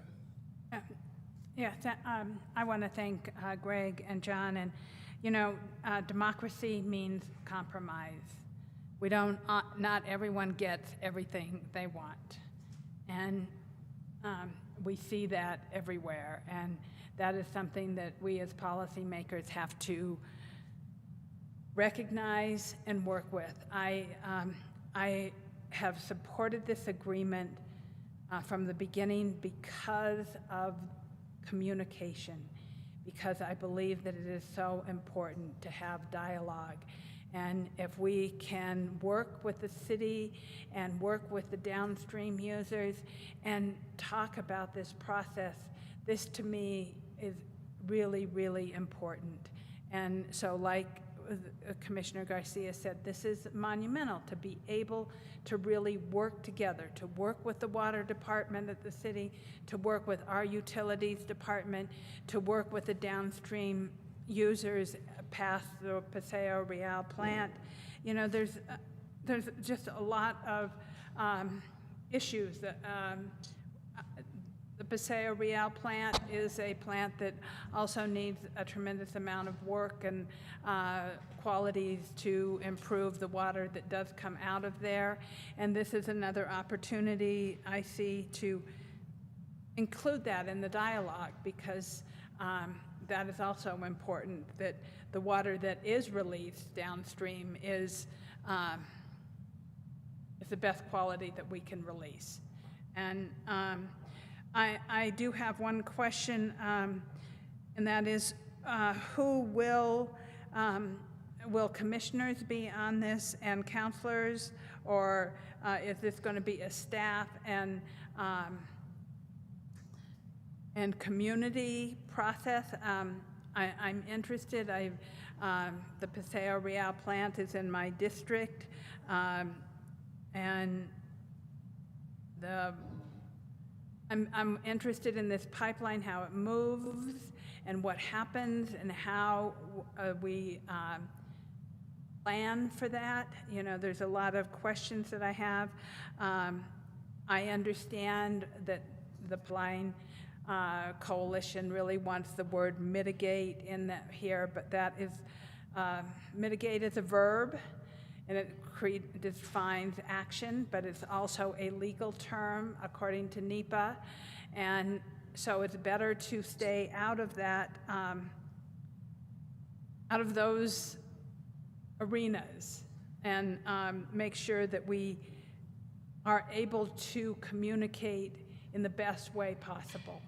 And so that is how I see this, and I once again want to thank Greg and John Dupuis for all your hard work, and the Pipeline Coalition, the Acequia community, everybody for coming together, because that is what it takes to build community, and that is what is so important to make sure that we have happen. So thank you. Thank you, Commissioner Hanson. I'm going to go back to Commissioner Garcia. Once again, thank you, staff. Appreciate that. Very hard work. Obviously, if you see the agreement, sorry, a little bit of back pain, but thank you once again. And if there's no other further questions from the County Commission, I'd like to make a motion for approval. Second. Okay, so we have a motion from Commissioner Garcia, a second from Commissioner Hanson. Under discussion, is there any other questions or comments? Mr. Chair, yes. Yes, go ahead, Commissioner Hughes. Yeah, thank you, Mr. Chair. It's my understanding, I think that from the presentation and from discussions we've had that Pipeline Coalition is better off with us being part of the agreement than not. And I think it's also fair to say that our staff negotiated the best deal they could get here. I think that some of the wording that the coalition wanted would probably have improved the memo, in my opinion, but I understand that would probably jeopardize our whole opportunity to participate. So I agree with Commissioner Hanson. You don't always get everything you want. But I do really appreciate that we have taken the time to work on this and to get a really good planning process for the downstream users and the lower river in whole. Thank you. Thank you, Commissioner Hughes. So we do have a motion and a second. If there's nothing else under comment, then all those in favor signify by saying aye. Aye. Aye. And for the record, Commissioner Hughes did vote in the affirmative. All those opposed, same sign. Okay, motion carries unanimously. And I do want to encourage anybody that wants to make comments. I am going to reopen matters from public concern after our next item so that, we open it up for public comment to everybody. I'm going to go on to item number 4C, and this is request Mr. Chair, approval. excuse me. Before Yes. you move on, would it be possible for me to make additional comment? Sure, absolutely. Go ahead, Mr. Dupuy. Thank you, Mr. Chair. In the context of thanking others who have participated in supporting us getting to this effort, I'm compelled to say my thanks to Anjali Bean. She has been, incredible support in ensuring we communicate effectively with the coalition, and I'm thankful for her efforts. Thank you, Mr. Dupuy, for recognizing Angela for her help, and the commission is definitely really happy to know that she helped you quite a bit, and also the fact that you recognize her. Thank you, sir. Appreciate that. Okay, so we're going to move on to item number 4C, request approval of amendment number 4 to collective bargaining agreement between Santa Fe County and the American Federation of State, County, and Municipal Employees, New Mexico Council 18 Local 1782 AFL-CIO Human Resources and Risk Management. And from the HR department, we have our director, Sonia Quintana, and from the county attorney's office, we have Ms. Rachel Brown. Good afternoon, Mr. Chair and Commissioners. We're here to present an agreement that we've reached with the AFSCME Local 1782 regarding something that you allocated in this year's budget, which was $551,458 for non-recurring retention incentive pay in this calendar year. We reached agreement with the bargaining unit to utilize the mechanism that you had encouraged, which is that employees earning $40,000 or less per year would receive a base amount of $1,200 plus $10 for each month of continuous employment, up to a total of $2,400 through the temporary retention incentive. Those earning $40,001 to $75,000 would earn $1,100 plus $10 for every year of continuous service, up to $2,400. And those earning $75,000 or more would receive a base of $1,000 plus $10 for every consecutive month of employment, for a total of $2,400. We also worked out the details of how those payments would be made over 5 pay periods between October 9th and December 17th. And we are asking that that agreement be approved today, and we stand for questions. Okay, thank you, Ms. Brown, and I'm really happy to see that we're putting these initiatives forward and taking care of our employees, so thank you. Any other questions or comments from the board? Okay, what's the pleasure of the board? Commissioner Hamilton? I'd like to move to approve. Second. We have a motion from Commissioner Hamilton, a second from Commissioner Hughes. Under discussion, Commissioner Garcia. Mr. Chair, I just would like to thank Sonia and Rachel and whoever else worked on this agreement. This is just like the previous agreement that we just did. You guys almost did it overnight. And I know the union representatives, thank them as well, because obviously everybody collaborated together and communicated. And but thank you for everybody that did work on this. I'm sure the ASME employees will actually be grateful for the county and for the staff putting it together. Appreciate that. Thank you, Mr. Chair. Thank you, Commissioner Garcia. So we have a motion and a second. All those in favor signify by saying aye. Aye. Aye. All those opposed, same sign. Motion carries unanimously. And just for the record, I want to notice that Commissioner Hughes did vote in the affirmative. Okay, thank you, guys. Thank you. Appreciate all your hard work. Okay, so I'm going to reopen matters of public concern. Is there anybody from the public that would like to address the board? If so, please unmute yourself and state your name for the record. Earl Dickens. Okay, Mr. Dickens, go ahead, sir. Well, I want to, again, the sincere appreciation of what Angeline have done in working with the coalition is something I really truly appreciate, and I think the coalition as a whole appreciates. This isn't, as everyone knows, this is not a simple matter or something that can be easily solved. And I do have some comments, and I'd like to read them in something I put together. And instead of speaking as the spokesperson for the coalition, I'm speaking as the co-chair of the Santa Fe Rivers Traditional Communities Collaborative. Felicity Brennan, a former executive director of the Santa Fe Watershed Association, and I have co-chaired the collaborative for the last 10 years. The collaborative leadership group of Felicity Brennan, William Mee, Darren Munzberg, and I support the work of the Pipeline Coalition and their position on the City-County Pipeline Agreement.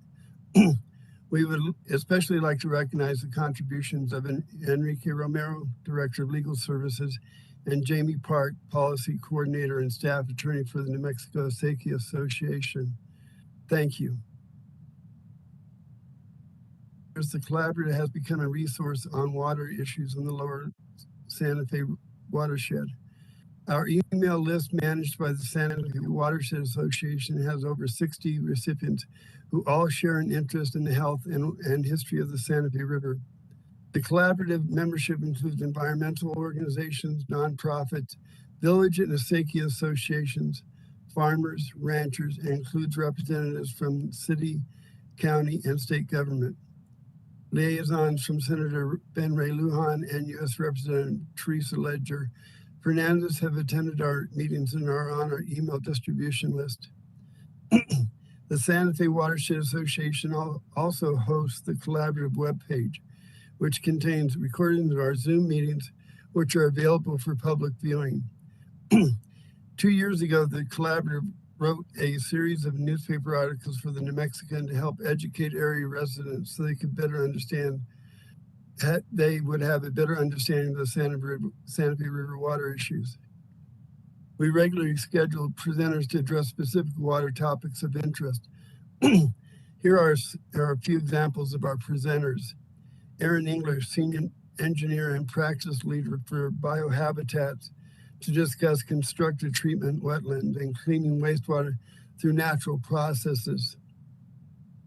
Alex Reinhardt, Assistant Professor, Earth and Environmental Science Department at New Mexico Tech, and Stacy Timmons, Associate Director of Hydrogeology Programs, Bureau of Geology and Mineral Resources, who discussed the unique hydrological features of the La Cienega, and La Bajada area. And Dr. Patrick Longmire, Water Protection Division of the New Mexico Environment Department, to discuss remaining contaminants in processed wastewater.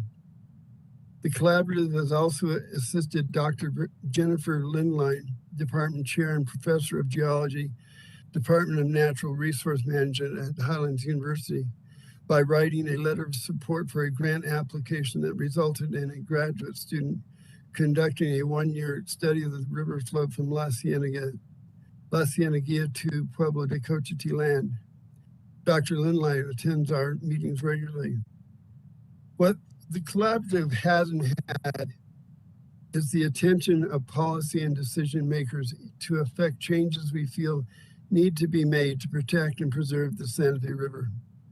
We know the river's problems and have found solutions for many of them, but we've had no ability or authority to affect change. As a simple example, we have not been able to get the treatment plant operators to notify us so we can in turn warn our downstream users of problem releases from the Paso Real plants. The coalition has given us that voice. It has reached out to wary downstream irrigators and given them hope.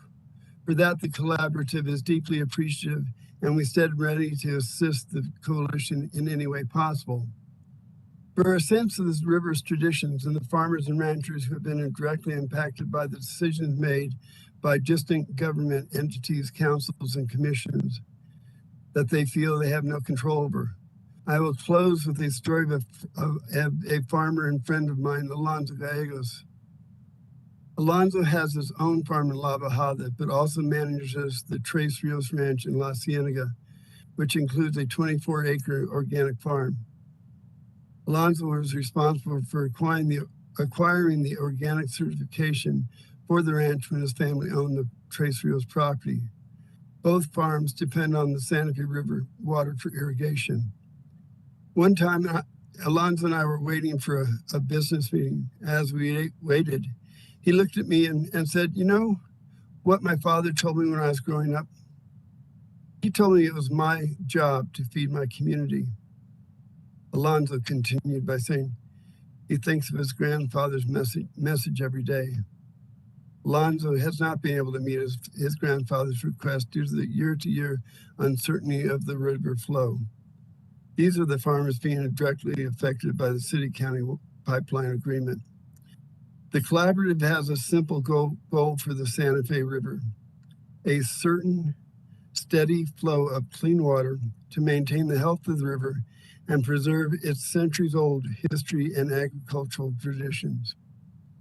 And a couple other comments. Regarding the Paso Real treatment plant, it just needs to be replaced. In all honesty, and that's just off the cuff, some of my response to that. It is continuing to not function well. It has very expensive patches that last for a while and don't seem to ever fix the problems. And so I think as a part of a position from the collaborative in the mitigation process, and I'll use the word mitigation and understanding that it's limited, meaning for the agreement. But I think that has to be part of it. But again, thank you to all the commissioners, and thanks to all the city, county staff that assisted in this process. Your assistance is deeply appreciated. Thank you. Thank you, Mr. Dickens, for your comments and also for your collaboration with county staff. We appreciate it.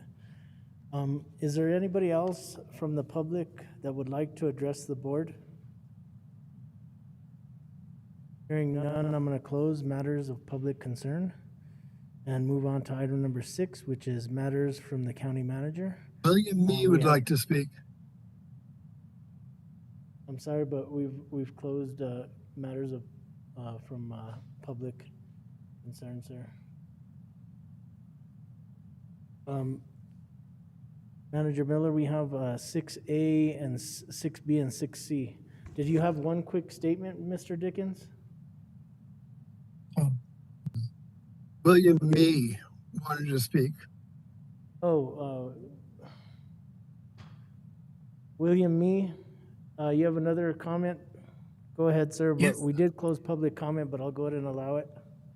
Okay, I'm a member of the Pipeline Coalition and also the Santa Fe River Traditional Communities Collaborative.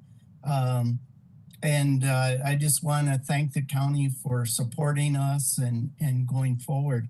I actually did want to say something on the settlement annexation agreement, but I can send that in a letter to you all. It's actually kind of shocking that many of the areas that have been annexed, I've been compiling, things that have not, they're not receiving services from the city, including the lot right next to the traditional historic community. The police will not service that area, and the sheriff is always bound to go to those calls. And, I think it's pretty sad when that type of thing happens. And I know that the cancellation of the city fire station on Meadows and also the police substation, I mean, these types of things will not help these issues. And, the newly annexed people are really in a world of hurt. And I think that needs to be illuminated. Thank you. Okay, thank you, Mr. Me. So we're going to move on to item number 6. A, we have 6A, 6B, and 6C, and these are from our county manager, Mrs. Catherine Miller. 6A is a COVID-19 update. 6B, discussion and possible action regarding ARPA fund recommended expenditures. And C will be miscellaneous updates. Manager Miller? Thank you, Mr. Chair, Commissioners. So on the agenda for COVID updates, we just have a couple of updates. And first of all, the New Mexico Department of Health this week reported that New Mexico seems to be experiencing a plateau of the new COVID-19 cases. At least we've leveled off, that we're not increasing exponentially, which is a good sign.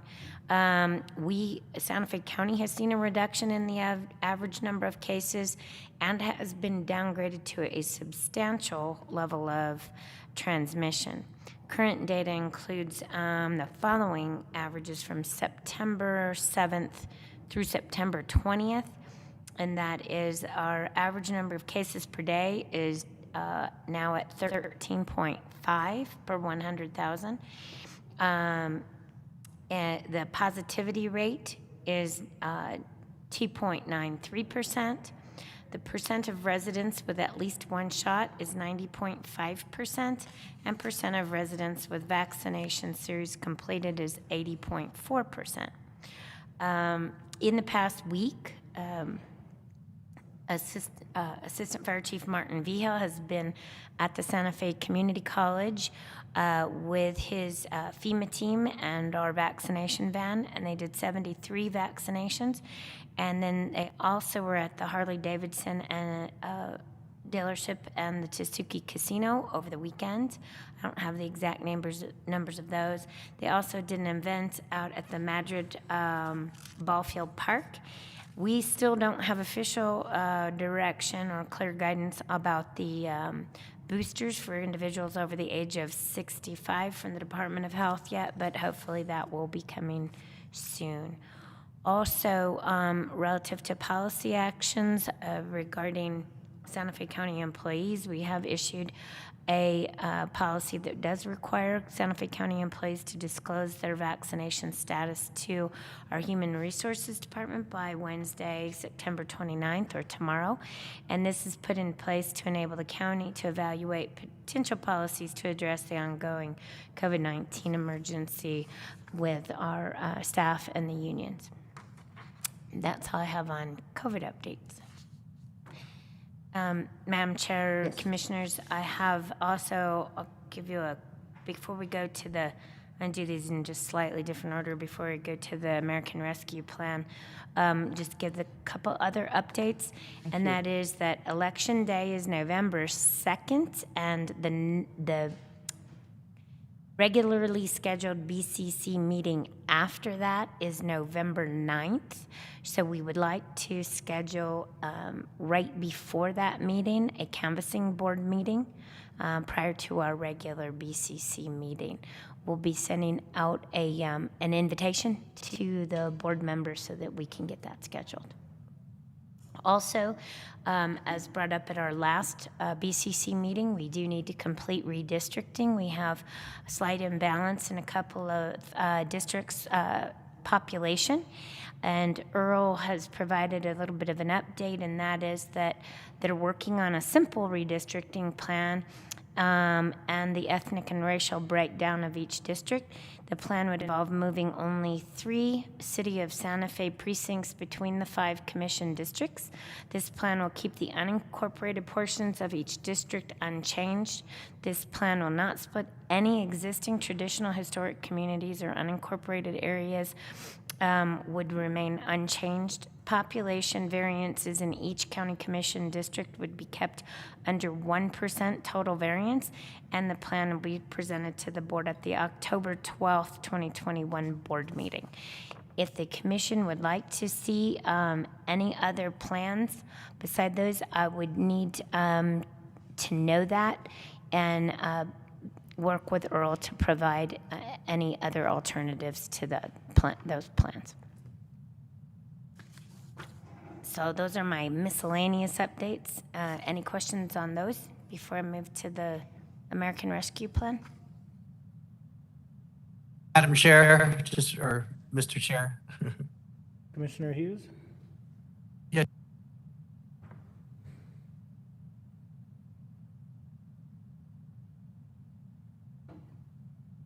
We can't hear you, sir.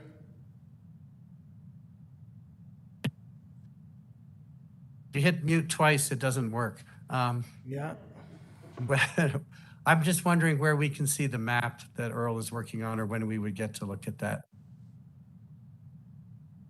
Mr. Chair, Commissioner Hughes, as soon as those are available, we can put them on our website, as well as make sure that we provide, if they're too large, we'll provide a link, but we can also email them to the commissioners. Okay, great, thank you. Thank you, Mr. Chair. Commissioner Hughes. Commissioner Hanson, you had a comment as well? Yeah, on the larger redistricting, I've looked at a few of the maps that affect us, and I believe that the legislature or people are recommending this, the map that the civic justice, civic and progress, I'm not remembering the name, but I think it's map E. I haven't seen it for a while, but I think it would be interesting for everyone to look at those and make comments about it, because there are some things that would affect us as a county in the larger whole. So I just wanted to mention that too. Thank you. Thank you, Commissioner Hanson. Any other comments or questions from the board?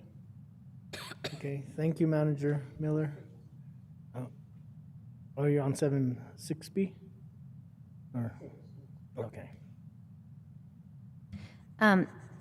Yes, Mr. Chair and Commissioners, I didn't want to go over the American Rescue Plan recommendations until all of you were here. And if I think I think Tessa Jo is doing the screen, so if she could bring up, or whoever's helping, there it is, the proposed spending plan.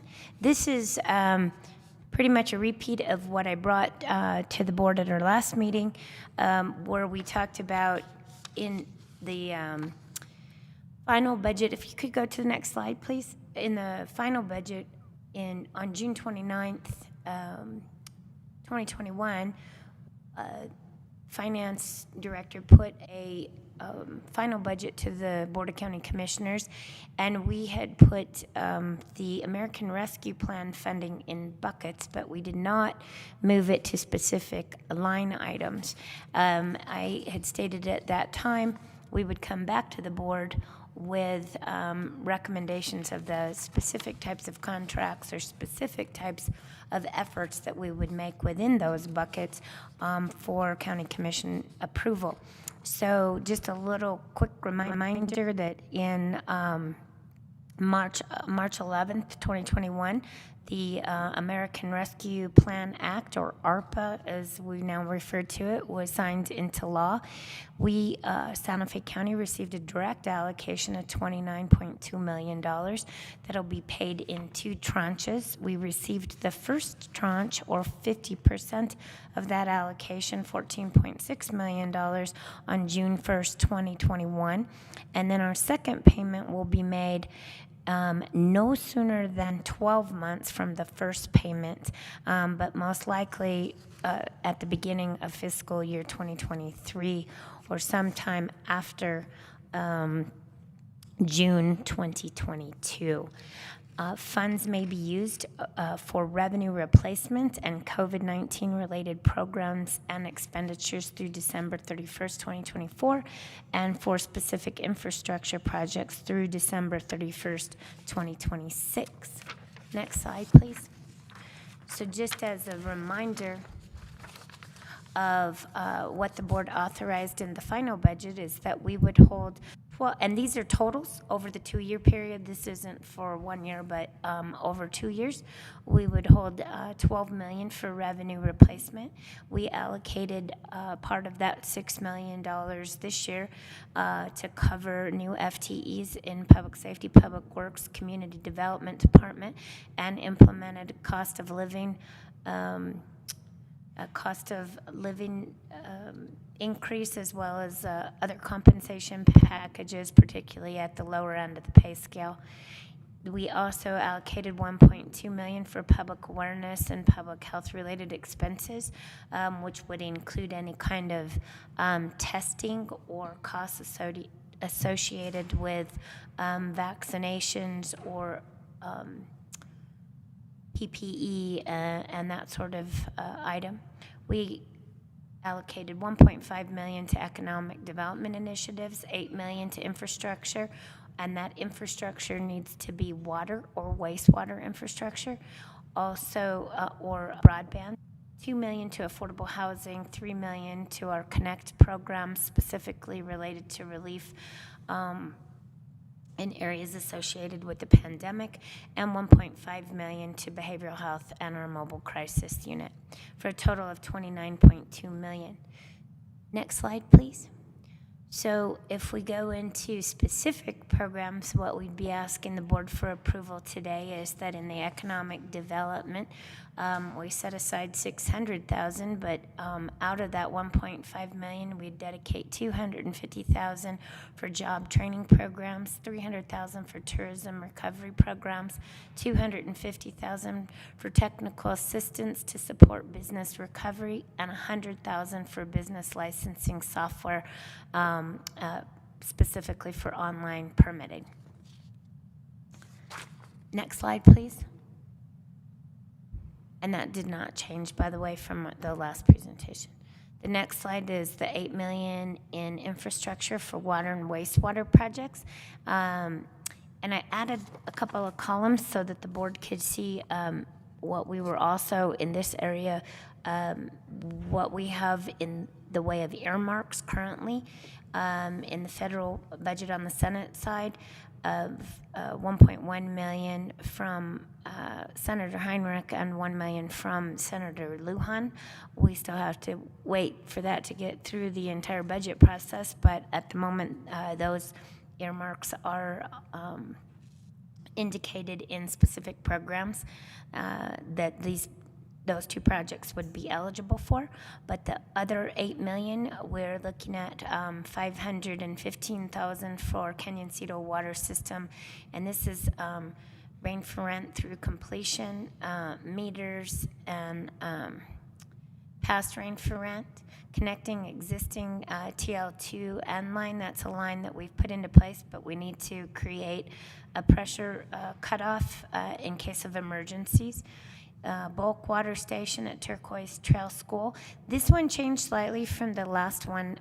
We had talked about expanding the existing bulk water station, but this is actually a better proposal, and that is to move a new residential bulk water station at the end of our water line on Turquoise Trail. It gets it closer to those communities further down Highway 14 that are struggling with their wells, production from their own wells, and it would also separate residential individuals and residential customers from the commercial customers up by the public safety complex, and it would help keep the line flushed and have better water quality in that line. So that is a change, and I do believe that the staff met with Commissioner Garcia, because this directly affects residents further down that line that utilize our bulk water station and are in his district in the communities of Cerrillos, Madrid, and beyond. Also, Rancho Viejo tank improvements. 168,000 Romero Park water line reroute, preventing us from hopefully having to wheel all of our water supply through the city system in the future. El Dorado Canyoncito water line, there's not any funding in there because we are counting on that funding from an earmark to complete that project. If that doesn't happen, we would look to some of our other funding sources in capital outlay, GRT, or potentially the utility system revenues. Also, Chupadero water system improvements. This is a project that we've had ongoing, and as part of a resolution that was passed by the county commission to incorporate Chupadero as part of the county's water system as we move forward in replacing their outdated system. Then also the Pewaukee Fire Station septic connection, 100,000 El Dorado Station water line 224, Abajo lift station redirect and co-located reuse line. That project would be a total of 3.2 million, but we'd be looking at $1 million out of these funds and then putting it as the remainder of it in a bond question in 2022. Agua Fria, wastewater improvements, 1.1 million, and we also have a 2 million earmarked for that. And then the San Juan return flow pipeline, this would be the funding to back up the agreement that was approved earlier this evening if we get to that point with the city as a partner in the construction of the project for a total of $8 million. So all of that pretty much remained the same, except I did put those two, the earmarks in there so you could see the funding that's needed on all of those projects and what we're taking on. I would say that if we receive both earmarks from Heinrich and Lujan, it might be difficult to spend that 2 million plus the 1.1 million plus the funding that we currently have on Agua Fria wastewater, so that might be one that we revisit additionally if the San Juan return flow pipeline project doesn't move forward to a construction stage. We would likely want to revisit that 2.2 million. Recommended expenditures for affordable housing and shelter assistance. Could we add the next slide, please?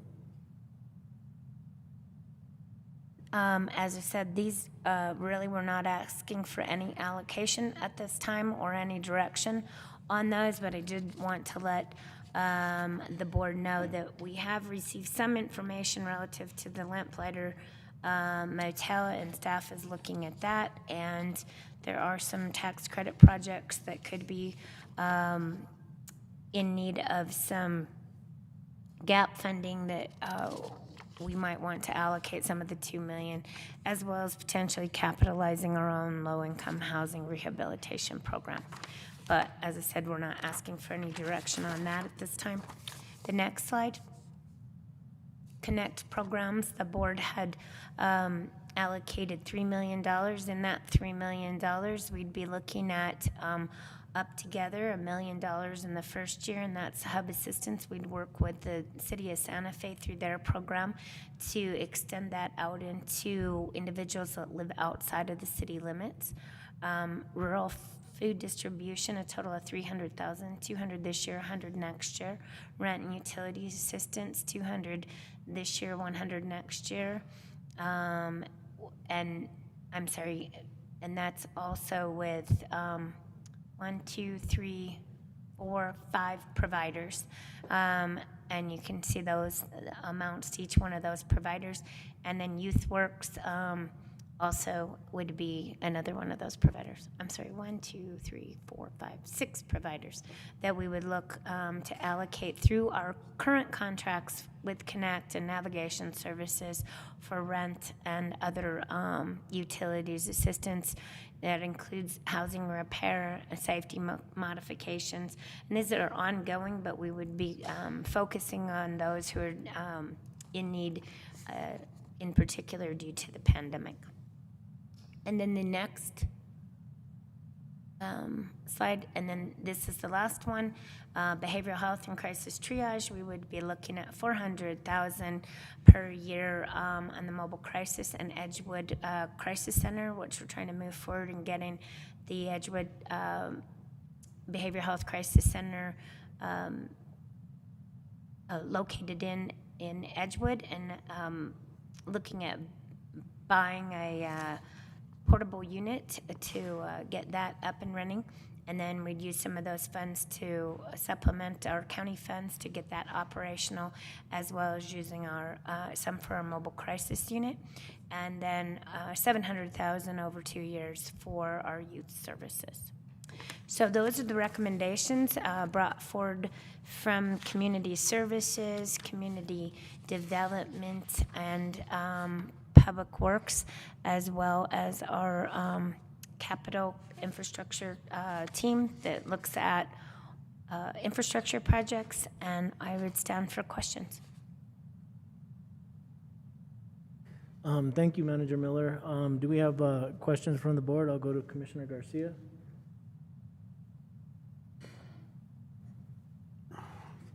Thank you, Mr. Chair.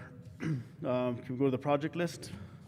Just actually, it's a very interesting project list, and I understand all the projects and definitely the need for all those projects. I've seen them for a while. In regards to the earmarks from the senators, the United States senators, is that actually in their budget, or is that the budget that the Congress is dealing with right now? The $3 trillion that we're talking about? Do we know? Does anybody know?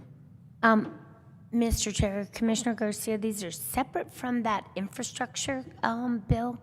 These, at least I believe so, because it was before that, and it was through the Senate's regular budget process that we requested these, similar to how we received an earmark from Congresswoman Ledger Fernandez for our housing projects. The federal government hasn't done earmarks in quite some time, but this year through the regular budget process, they were putting earmarks into particular appropriation bills relative to particular programs. So these would probably come through safe drinking water or revolving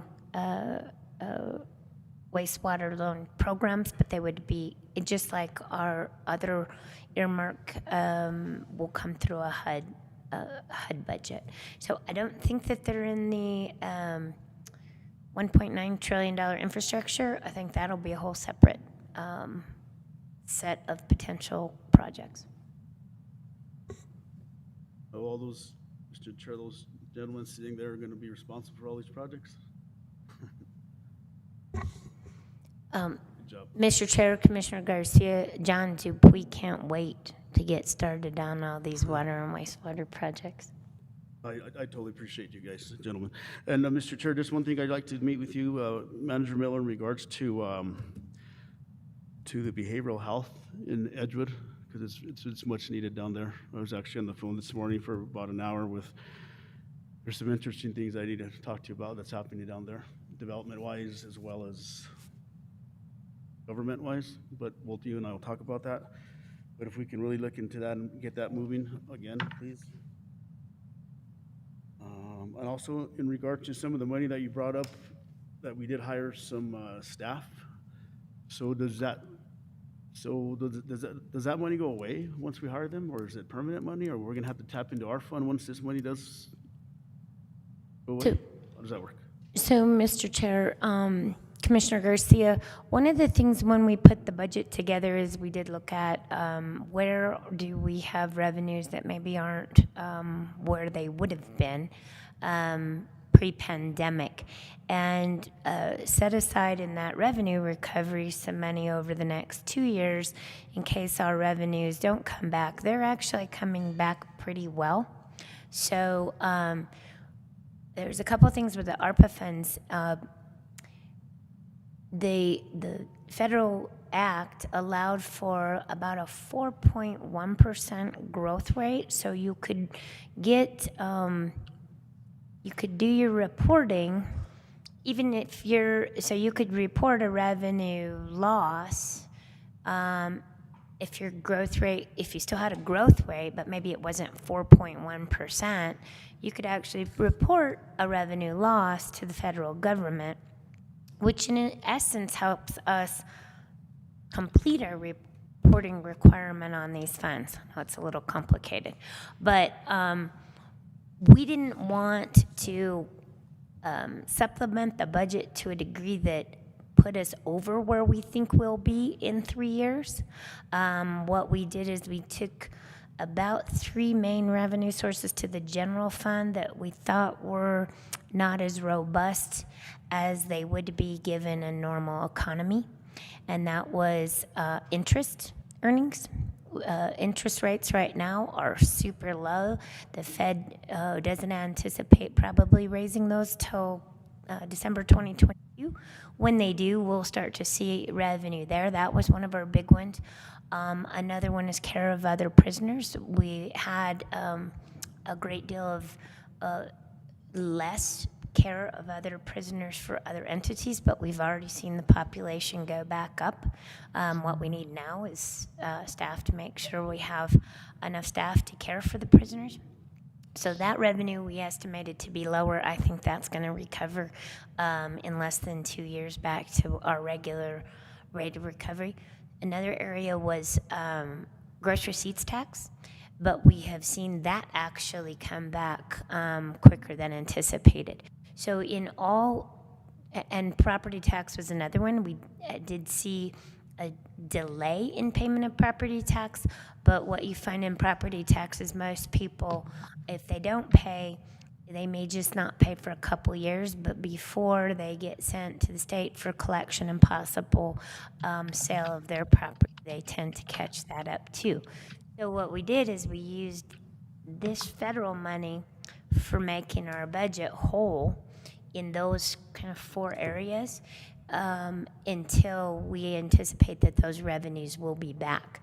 So it's a little bit of a long-winded answer to your question, but I wanted to say that we don't anticipate those revenues to stay low as they were during 2020 and the beginning of end of 2020, fiscal year 2021, and the beginning of this fiscal year. And we're already seeing increases except in the interest. Interest earnings is probably going to stay low for a couple of years. Thank you, Mr. Chair. Thank you, Manager Miller, and your entire team. I have the utmost respect for you when it comes to the Santa Fe County's budget, as well as my colleagues up here do, because you understand it. And I appreciate you and your entire team and everybody out there that works for the county on our excellent budget and obviously our rating. But those are the only questions I have, Mr. Chair. Thank you. Thank you, Commissioner Garcia. Are there any comments or questions from the board? Commissioner Hanson? Thank you, Manager Miller, for an explanation. I'll just let you know about the Agua Fria wastewater improvement. I'll go out and knock on doors again and continue to knock on doors. The people in Agua Fria are emailing me about sewers on a regular basis, and I hope we can figure out how to get as many streets with sewers in as possible. Thank you. Thank you, Commissioner Hanson. Any other comments or questions? Okay, thank you for that, Manager Miller. Mr. Chair, yes. I would request approval of those specific, direction on those specific recommendations. I don't need to bring it to the board in a budget adjustment, which I normally would, because you already budgeted it in those buckets.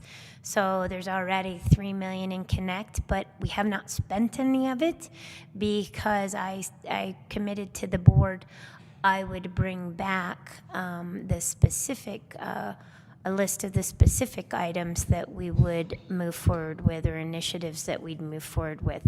As I said, anything that in those areas that we have it indicated that we would like to spend it, if it's not able to move forward, we would come back to the board and ask for you to reallocate it somewhere else. So let's just take all of those items in Connect.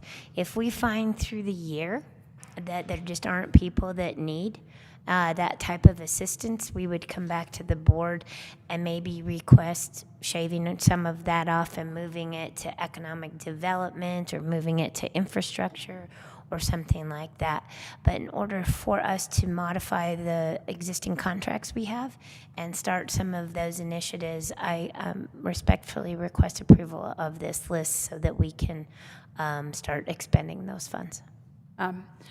Mr. Chair, Commissioner Hanson? I would like to move to approve action regarding the ARPA funds and recommended expenditures.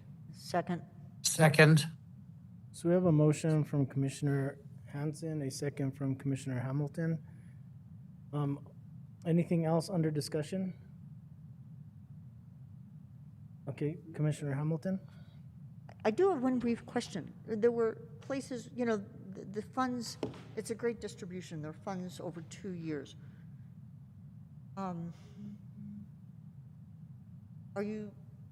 Are we generally planning to start everything all at once, or are there some things that are going to be started first? Are there some priorities?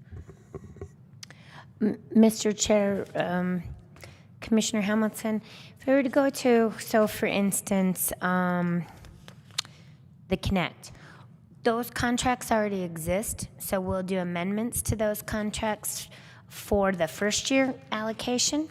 That money can carry over into next year, so we wouldn't add next year's if it's not getting expended.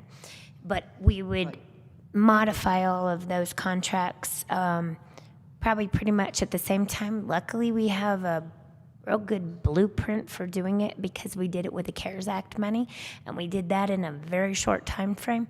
And then as far as the infrastructure, some of those are a little bit more ready to go than others. We might already have design, or they're a project that's already in progress. So they're all in a little bit different status, but we'll start moving them forward. The infrastructure, as I said, we have a little longer to spend the funding for infrastructure, thank goodness, because those always take a long time. And what we're finding right now is it's hard to get bids. Contractors are having trouble with subcontractors, and so some of these we might find it's easier to go to an existing state contract or a CES contract. So we'll look for our easiest routes of spending As far as the funding to go to the hub assistance, we've already talked to the city about doing an agreement with them that we would reimburse them for any of those individuals that receive assistance through that program that live outside of the city limits. So that's when we don't have to create a whole new program or new contract other than an agreement with the city. So we're trying to leverage what already exists and utilize the funds that way. And that stuff will happen faster than other things. The things that we need to do, and luckily this is kind of spread out also amongst different staff. In behavioral health, we have the contractors that work with us on behavioral health and the staff that work on behavioral health. So we'll push that money out to those providers. We'll push the Connect money to the variety of providers there. So I won't say everything will get done tomorrow, but we are in the fortunate position that this is fairly spread out across the county and across departments with different initiatives that each individual will be working on. Thank you.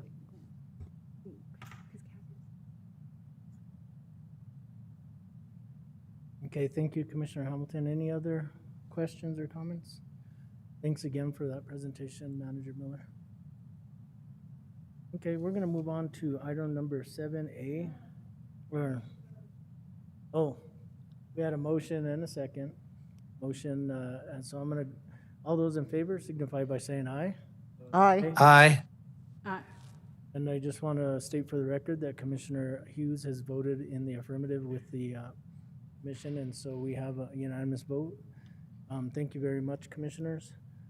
We're going to move on to item number 7A, and this is commissioners' issues, comments, including but not limited to constituent concerns, recognitions, and requests for updates for future presentations.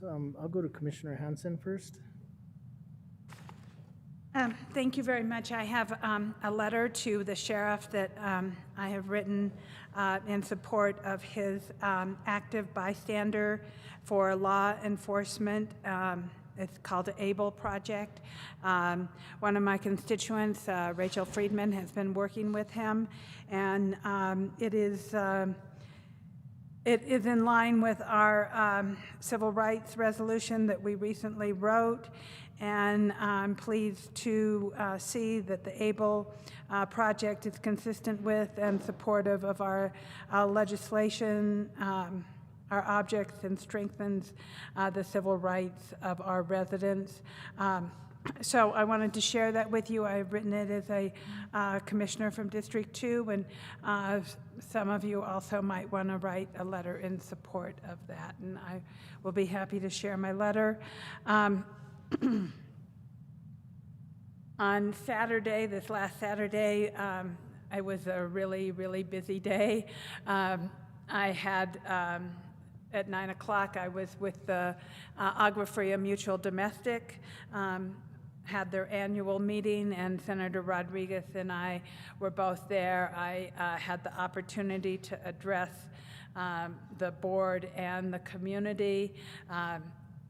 They were appreciative of all of the work that the county has done and thanked me a number of times for everything that we at the county have done for Agua Fria, and they are extremely grateful.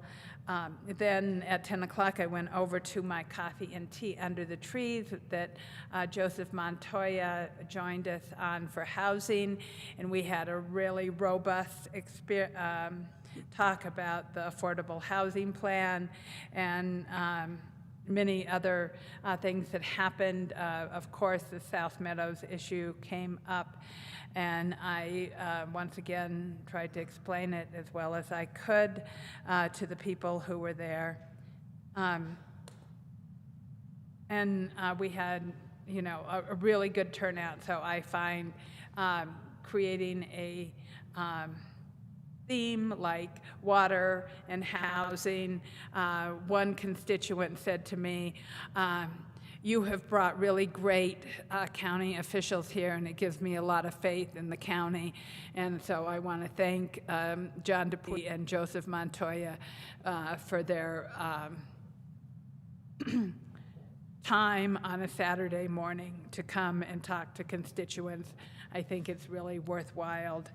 I also had the opportunity to testify on the methane rule in front of the Environmental Improvement Board in support of the rules that the Environment Department has brought forward. I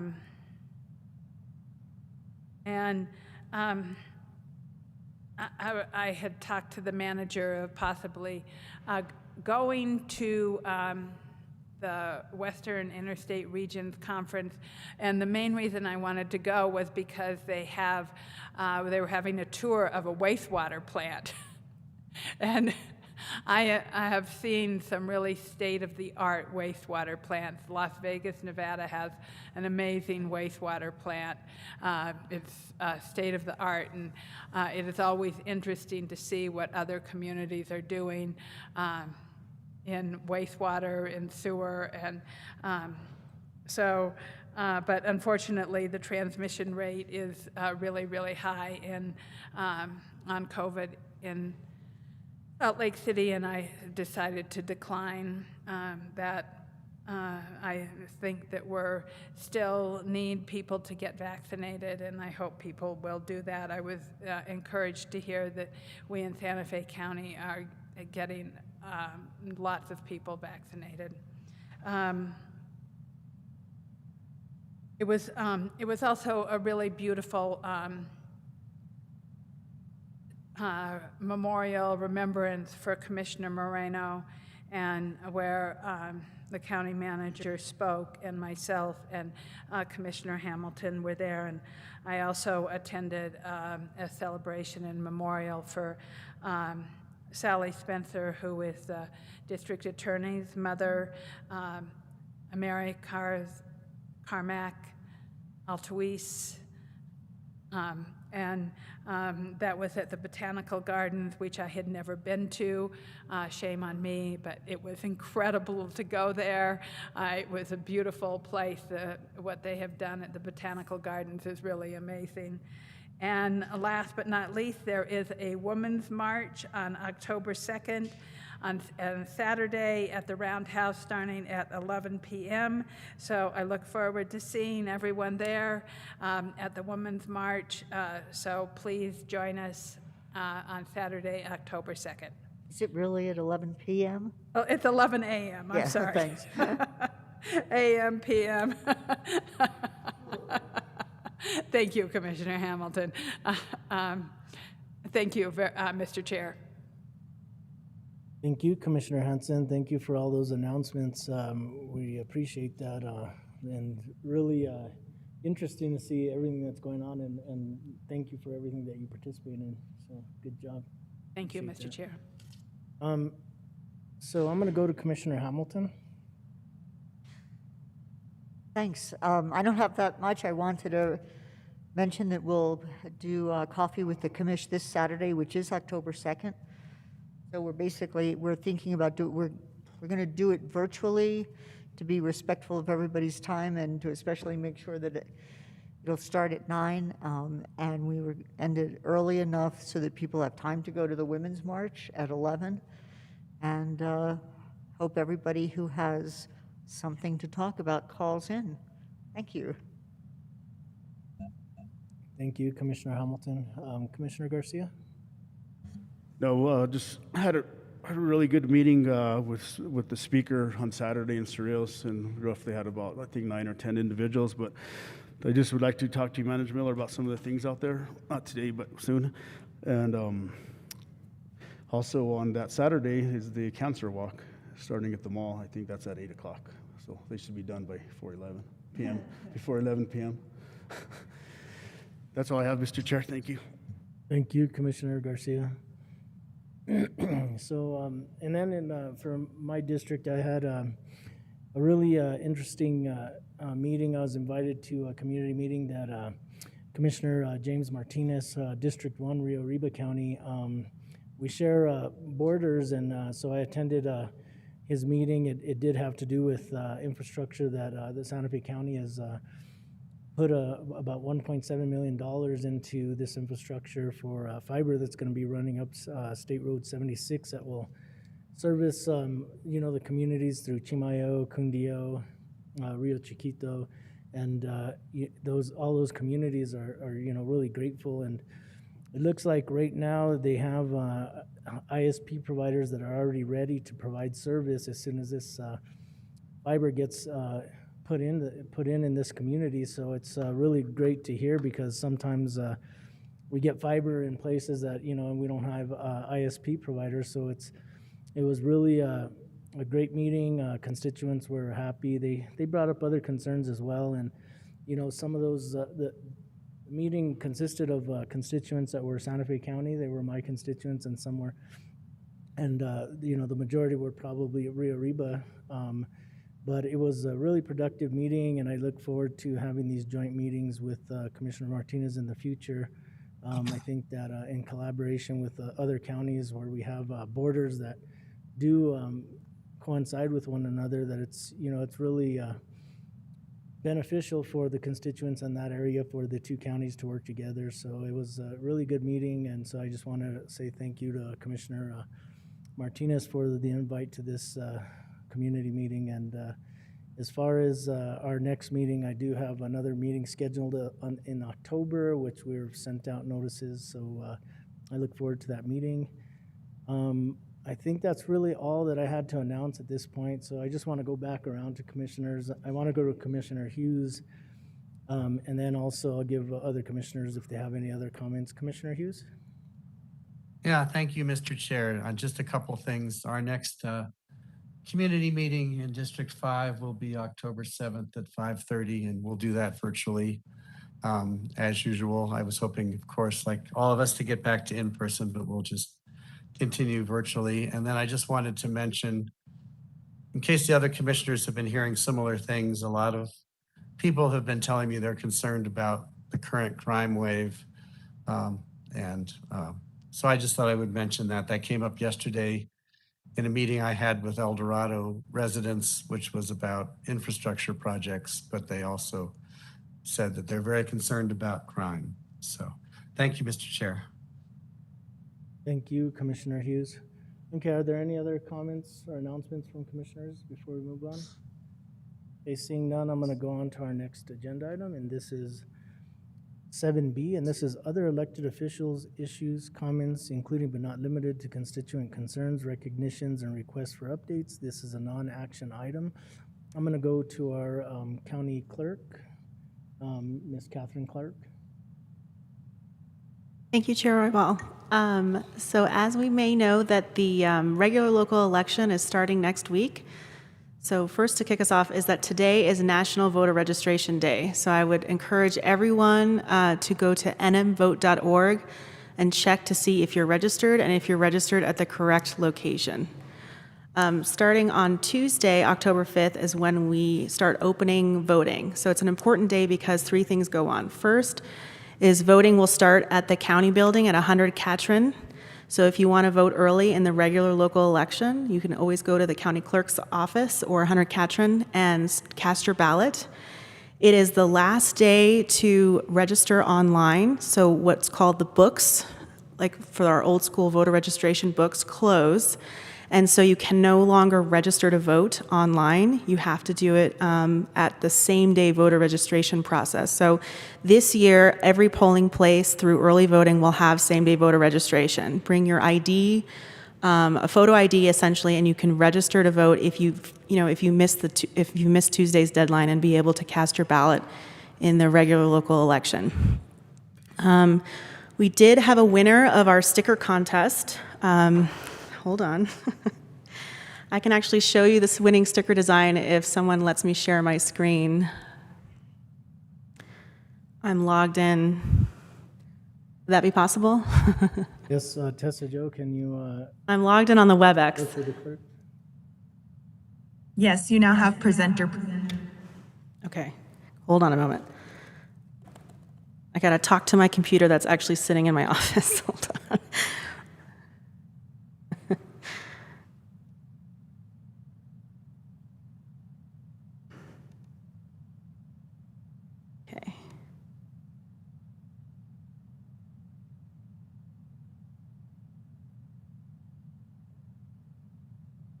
So this is the winning design. And this is by Kaden Gonzalez. Let me get her bio for just a sec.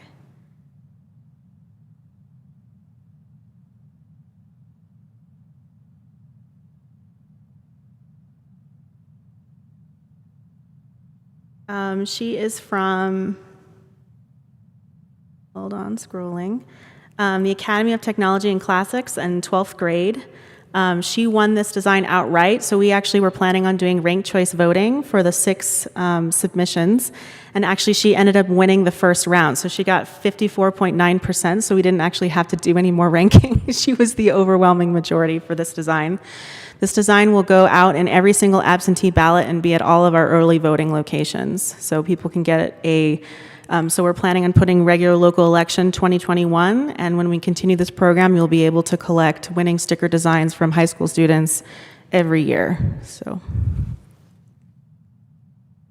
great, that's a great program, and I like the way it was presented. And one side said I voted, and the other side yo voté. yes. That's neat. That's awesome. Thank you for doing We're a bilingual county, and we have our ballots are all bilingual, and it's appropriate to have bilingual voting stickers. Thank you, Catherine, for sharing that with us and with your constituents. Great job. Okay, do we have any other elected officials that would like to make any comments or share a message with their constituents? Tessa Jo, can you see if there's any other elected officials that are present? No, Mr. Chair, we do not. Okay, thank you. So I'm going to go ahead and close that item. It was item number 7B.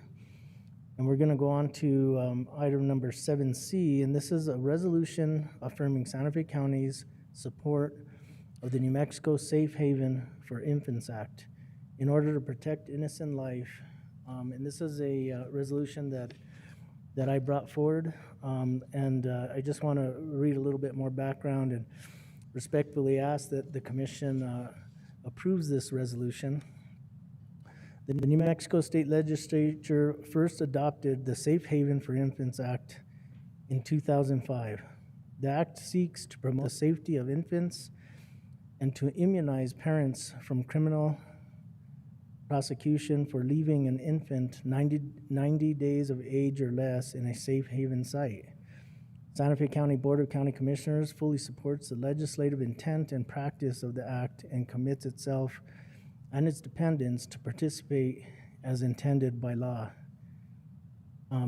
Action requested, Santa Fe County hereby affirms and commits itself to expanding public awareness of New Mexico's Safe Haven for Infants Act and to provide training to ensure compliance with the act.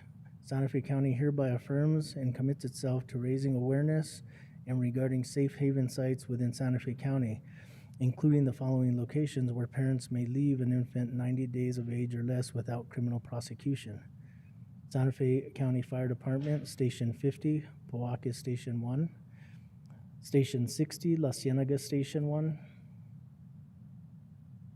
Station 61, Agua Fria Station, Station 62, Agua Fria Station 1, Station 70, Edgewood Station 1,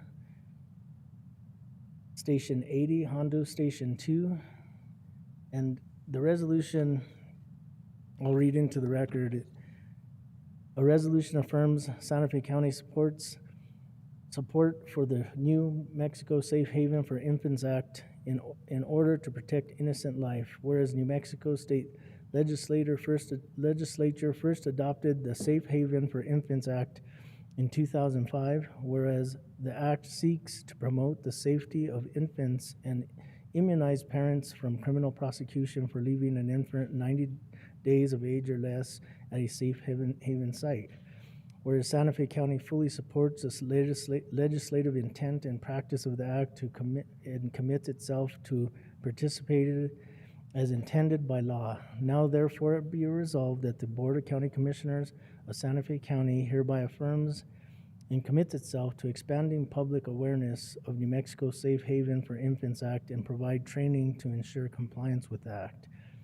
Be it further resolved that Santa Fe County affirms and commits itself to raising awareness regarding safe haven sites within Santa Fe County, including the following: 24-hour Santa Fe County Fire Department locations where parents may leave an infant 90 days of age or less without criminal prosecution. Now, those sites I've already read out previously, so I'd like to make a motion to approve and look for a second. A second. So we have a motion from Commissioner Roybal, a second from Commissioner Hanson. Mr. Chair. All those under discussion, Commissioner Garcia? Thank you, Mr. Chair. Thank you for bringing this forward. I remember when this act was going through the state legislature. It was a very interesting act. It's kind of a sad act, but it's definitely needed out there in our communities. But thank you for bringing this forward. Good deal, Mr. Chairman. Thank you. Thank you, Commissioner Garcia. Are there any other questions or comments from the board? Okay, seeing none. All those in favor signify by saying aye. Aye. Aye. All those opposed, same sign. Okay, Commissioner Hughes, I didn't hear a vote from you, sir. I just want to make sure. Yeah, I vote in the affirmative. Thank you, Commissioner Hughes. So do I. I vote yes. And the seconder also votes yes, so we have a unanimous vote on this resolution. Thank you, commissioners. Madam Clerk, can I get a resolution number? Yes, Mr. Chair. The resolution number is 080. Thank you, Madam Clerk. Okay, next we have item number 7D, and this is a resolution directing the county manager to establish a working group to analyze and make recommendations concerning the ordinance banning various single-use plastic and polystyrene products in Santa Fe County, urging the U.S. Congress to enact Senate Bill 984, and should the U.S. Congress fail to act, urging the New Mexico legislature to enact a statewide ban on single-use plastic and polystyrene products. Commissioner, and the sponsors of this resolution is Commissioner Hank Hughes and Commissioner Anna Hansen. I'll go ahead, Commissioner Hughes or Commissioner Hansen. Commissioner Hughes, I'll go to you first, sir. Thank you, Mr. Chair, although I think I'll let Commissioner Hanson talk about recent events. So I think there was some concern that we may not have the staff capacity right at this point to do this in the time frame that's suggested in the resolution due to some recent changes. But I'll let Commissioner Hanson address that. I'm not sure whether we should just postpone this for a meeting or two, or whether we should change the time frame in the resolution. Commissioner Hanson. Thank you, Commissioner Hughes. What I feel is that I know that we had a staff attorney working with us, and he had to leave the county, and I know that our legal department is overworked, to put it nicely. And I, out of respect for our departments and staff, I think we have a lot of things on our plate. We are working with the ARPA money. We are working with a broad range of things, and even though this is incredibly important to me and I do not want it to fall through the cracks, I completely believe that we need to ban single-use plastic. I believe we need to come up with solutions to that because it is killing us and it is contaminating the world. But on the other hand, I also recognize the limitations of staff and the limitations of our own abilities to actually really produce good outcomes. And what I am more interested in is a good outcome, that we have the ability to really share this with our constituents. There was a a letter, the paper in the Albuquerque Journal talking about we're in the bag. We, in the resolution, talk about the other counties and cities in New Mexico that have done this, and we are not abandoning this or putting it off, but we are being mindful of the resources that we have at the county and recognizing that it might be a good idea to postpone this for a while so that we can actually have a really successful outcome. And I hope that my colleagues will support me in that. Mr. Chair, Commissioner Garcia? I fully support my two colleagues. As we know, what happened last week is our world leaders actually were in a meeting in regards to what's happening to our Mother Earth. And hopefully they came out with some good outcomes. And this is actually in dealing with pollution. And so I think we need to educate the individuals out there that, it's a lot, but pollution is everywhere. And it's just making our mothership just kind of start failing or start. We just have, I agree with you, Commissioner. We just have to actually just educate individuals out there more and more. But if you want to table it, I'm good with it. Thank you, Mr. Chair.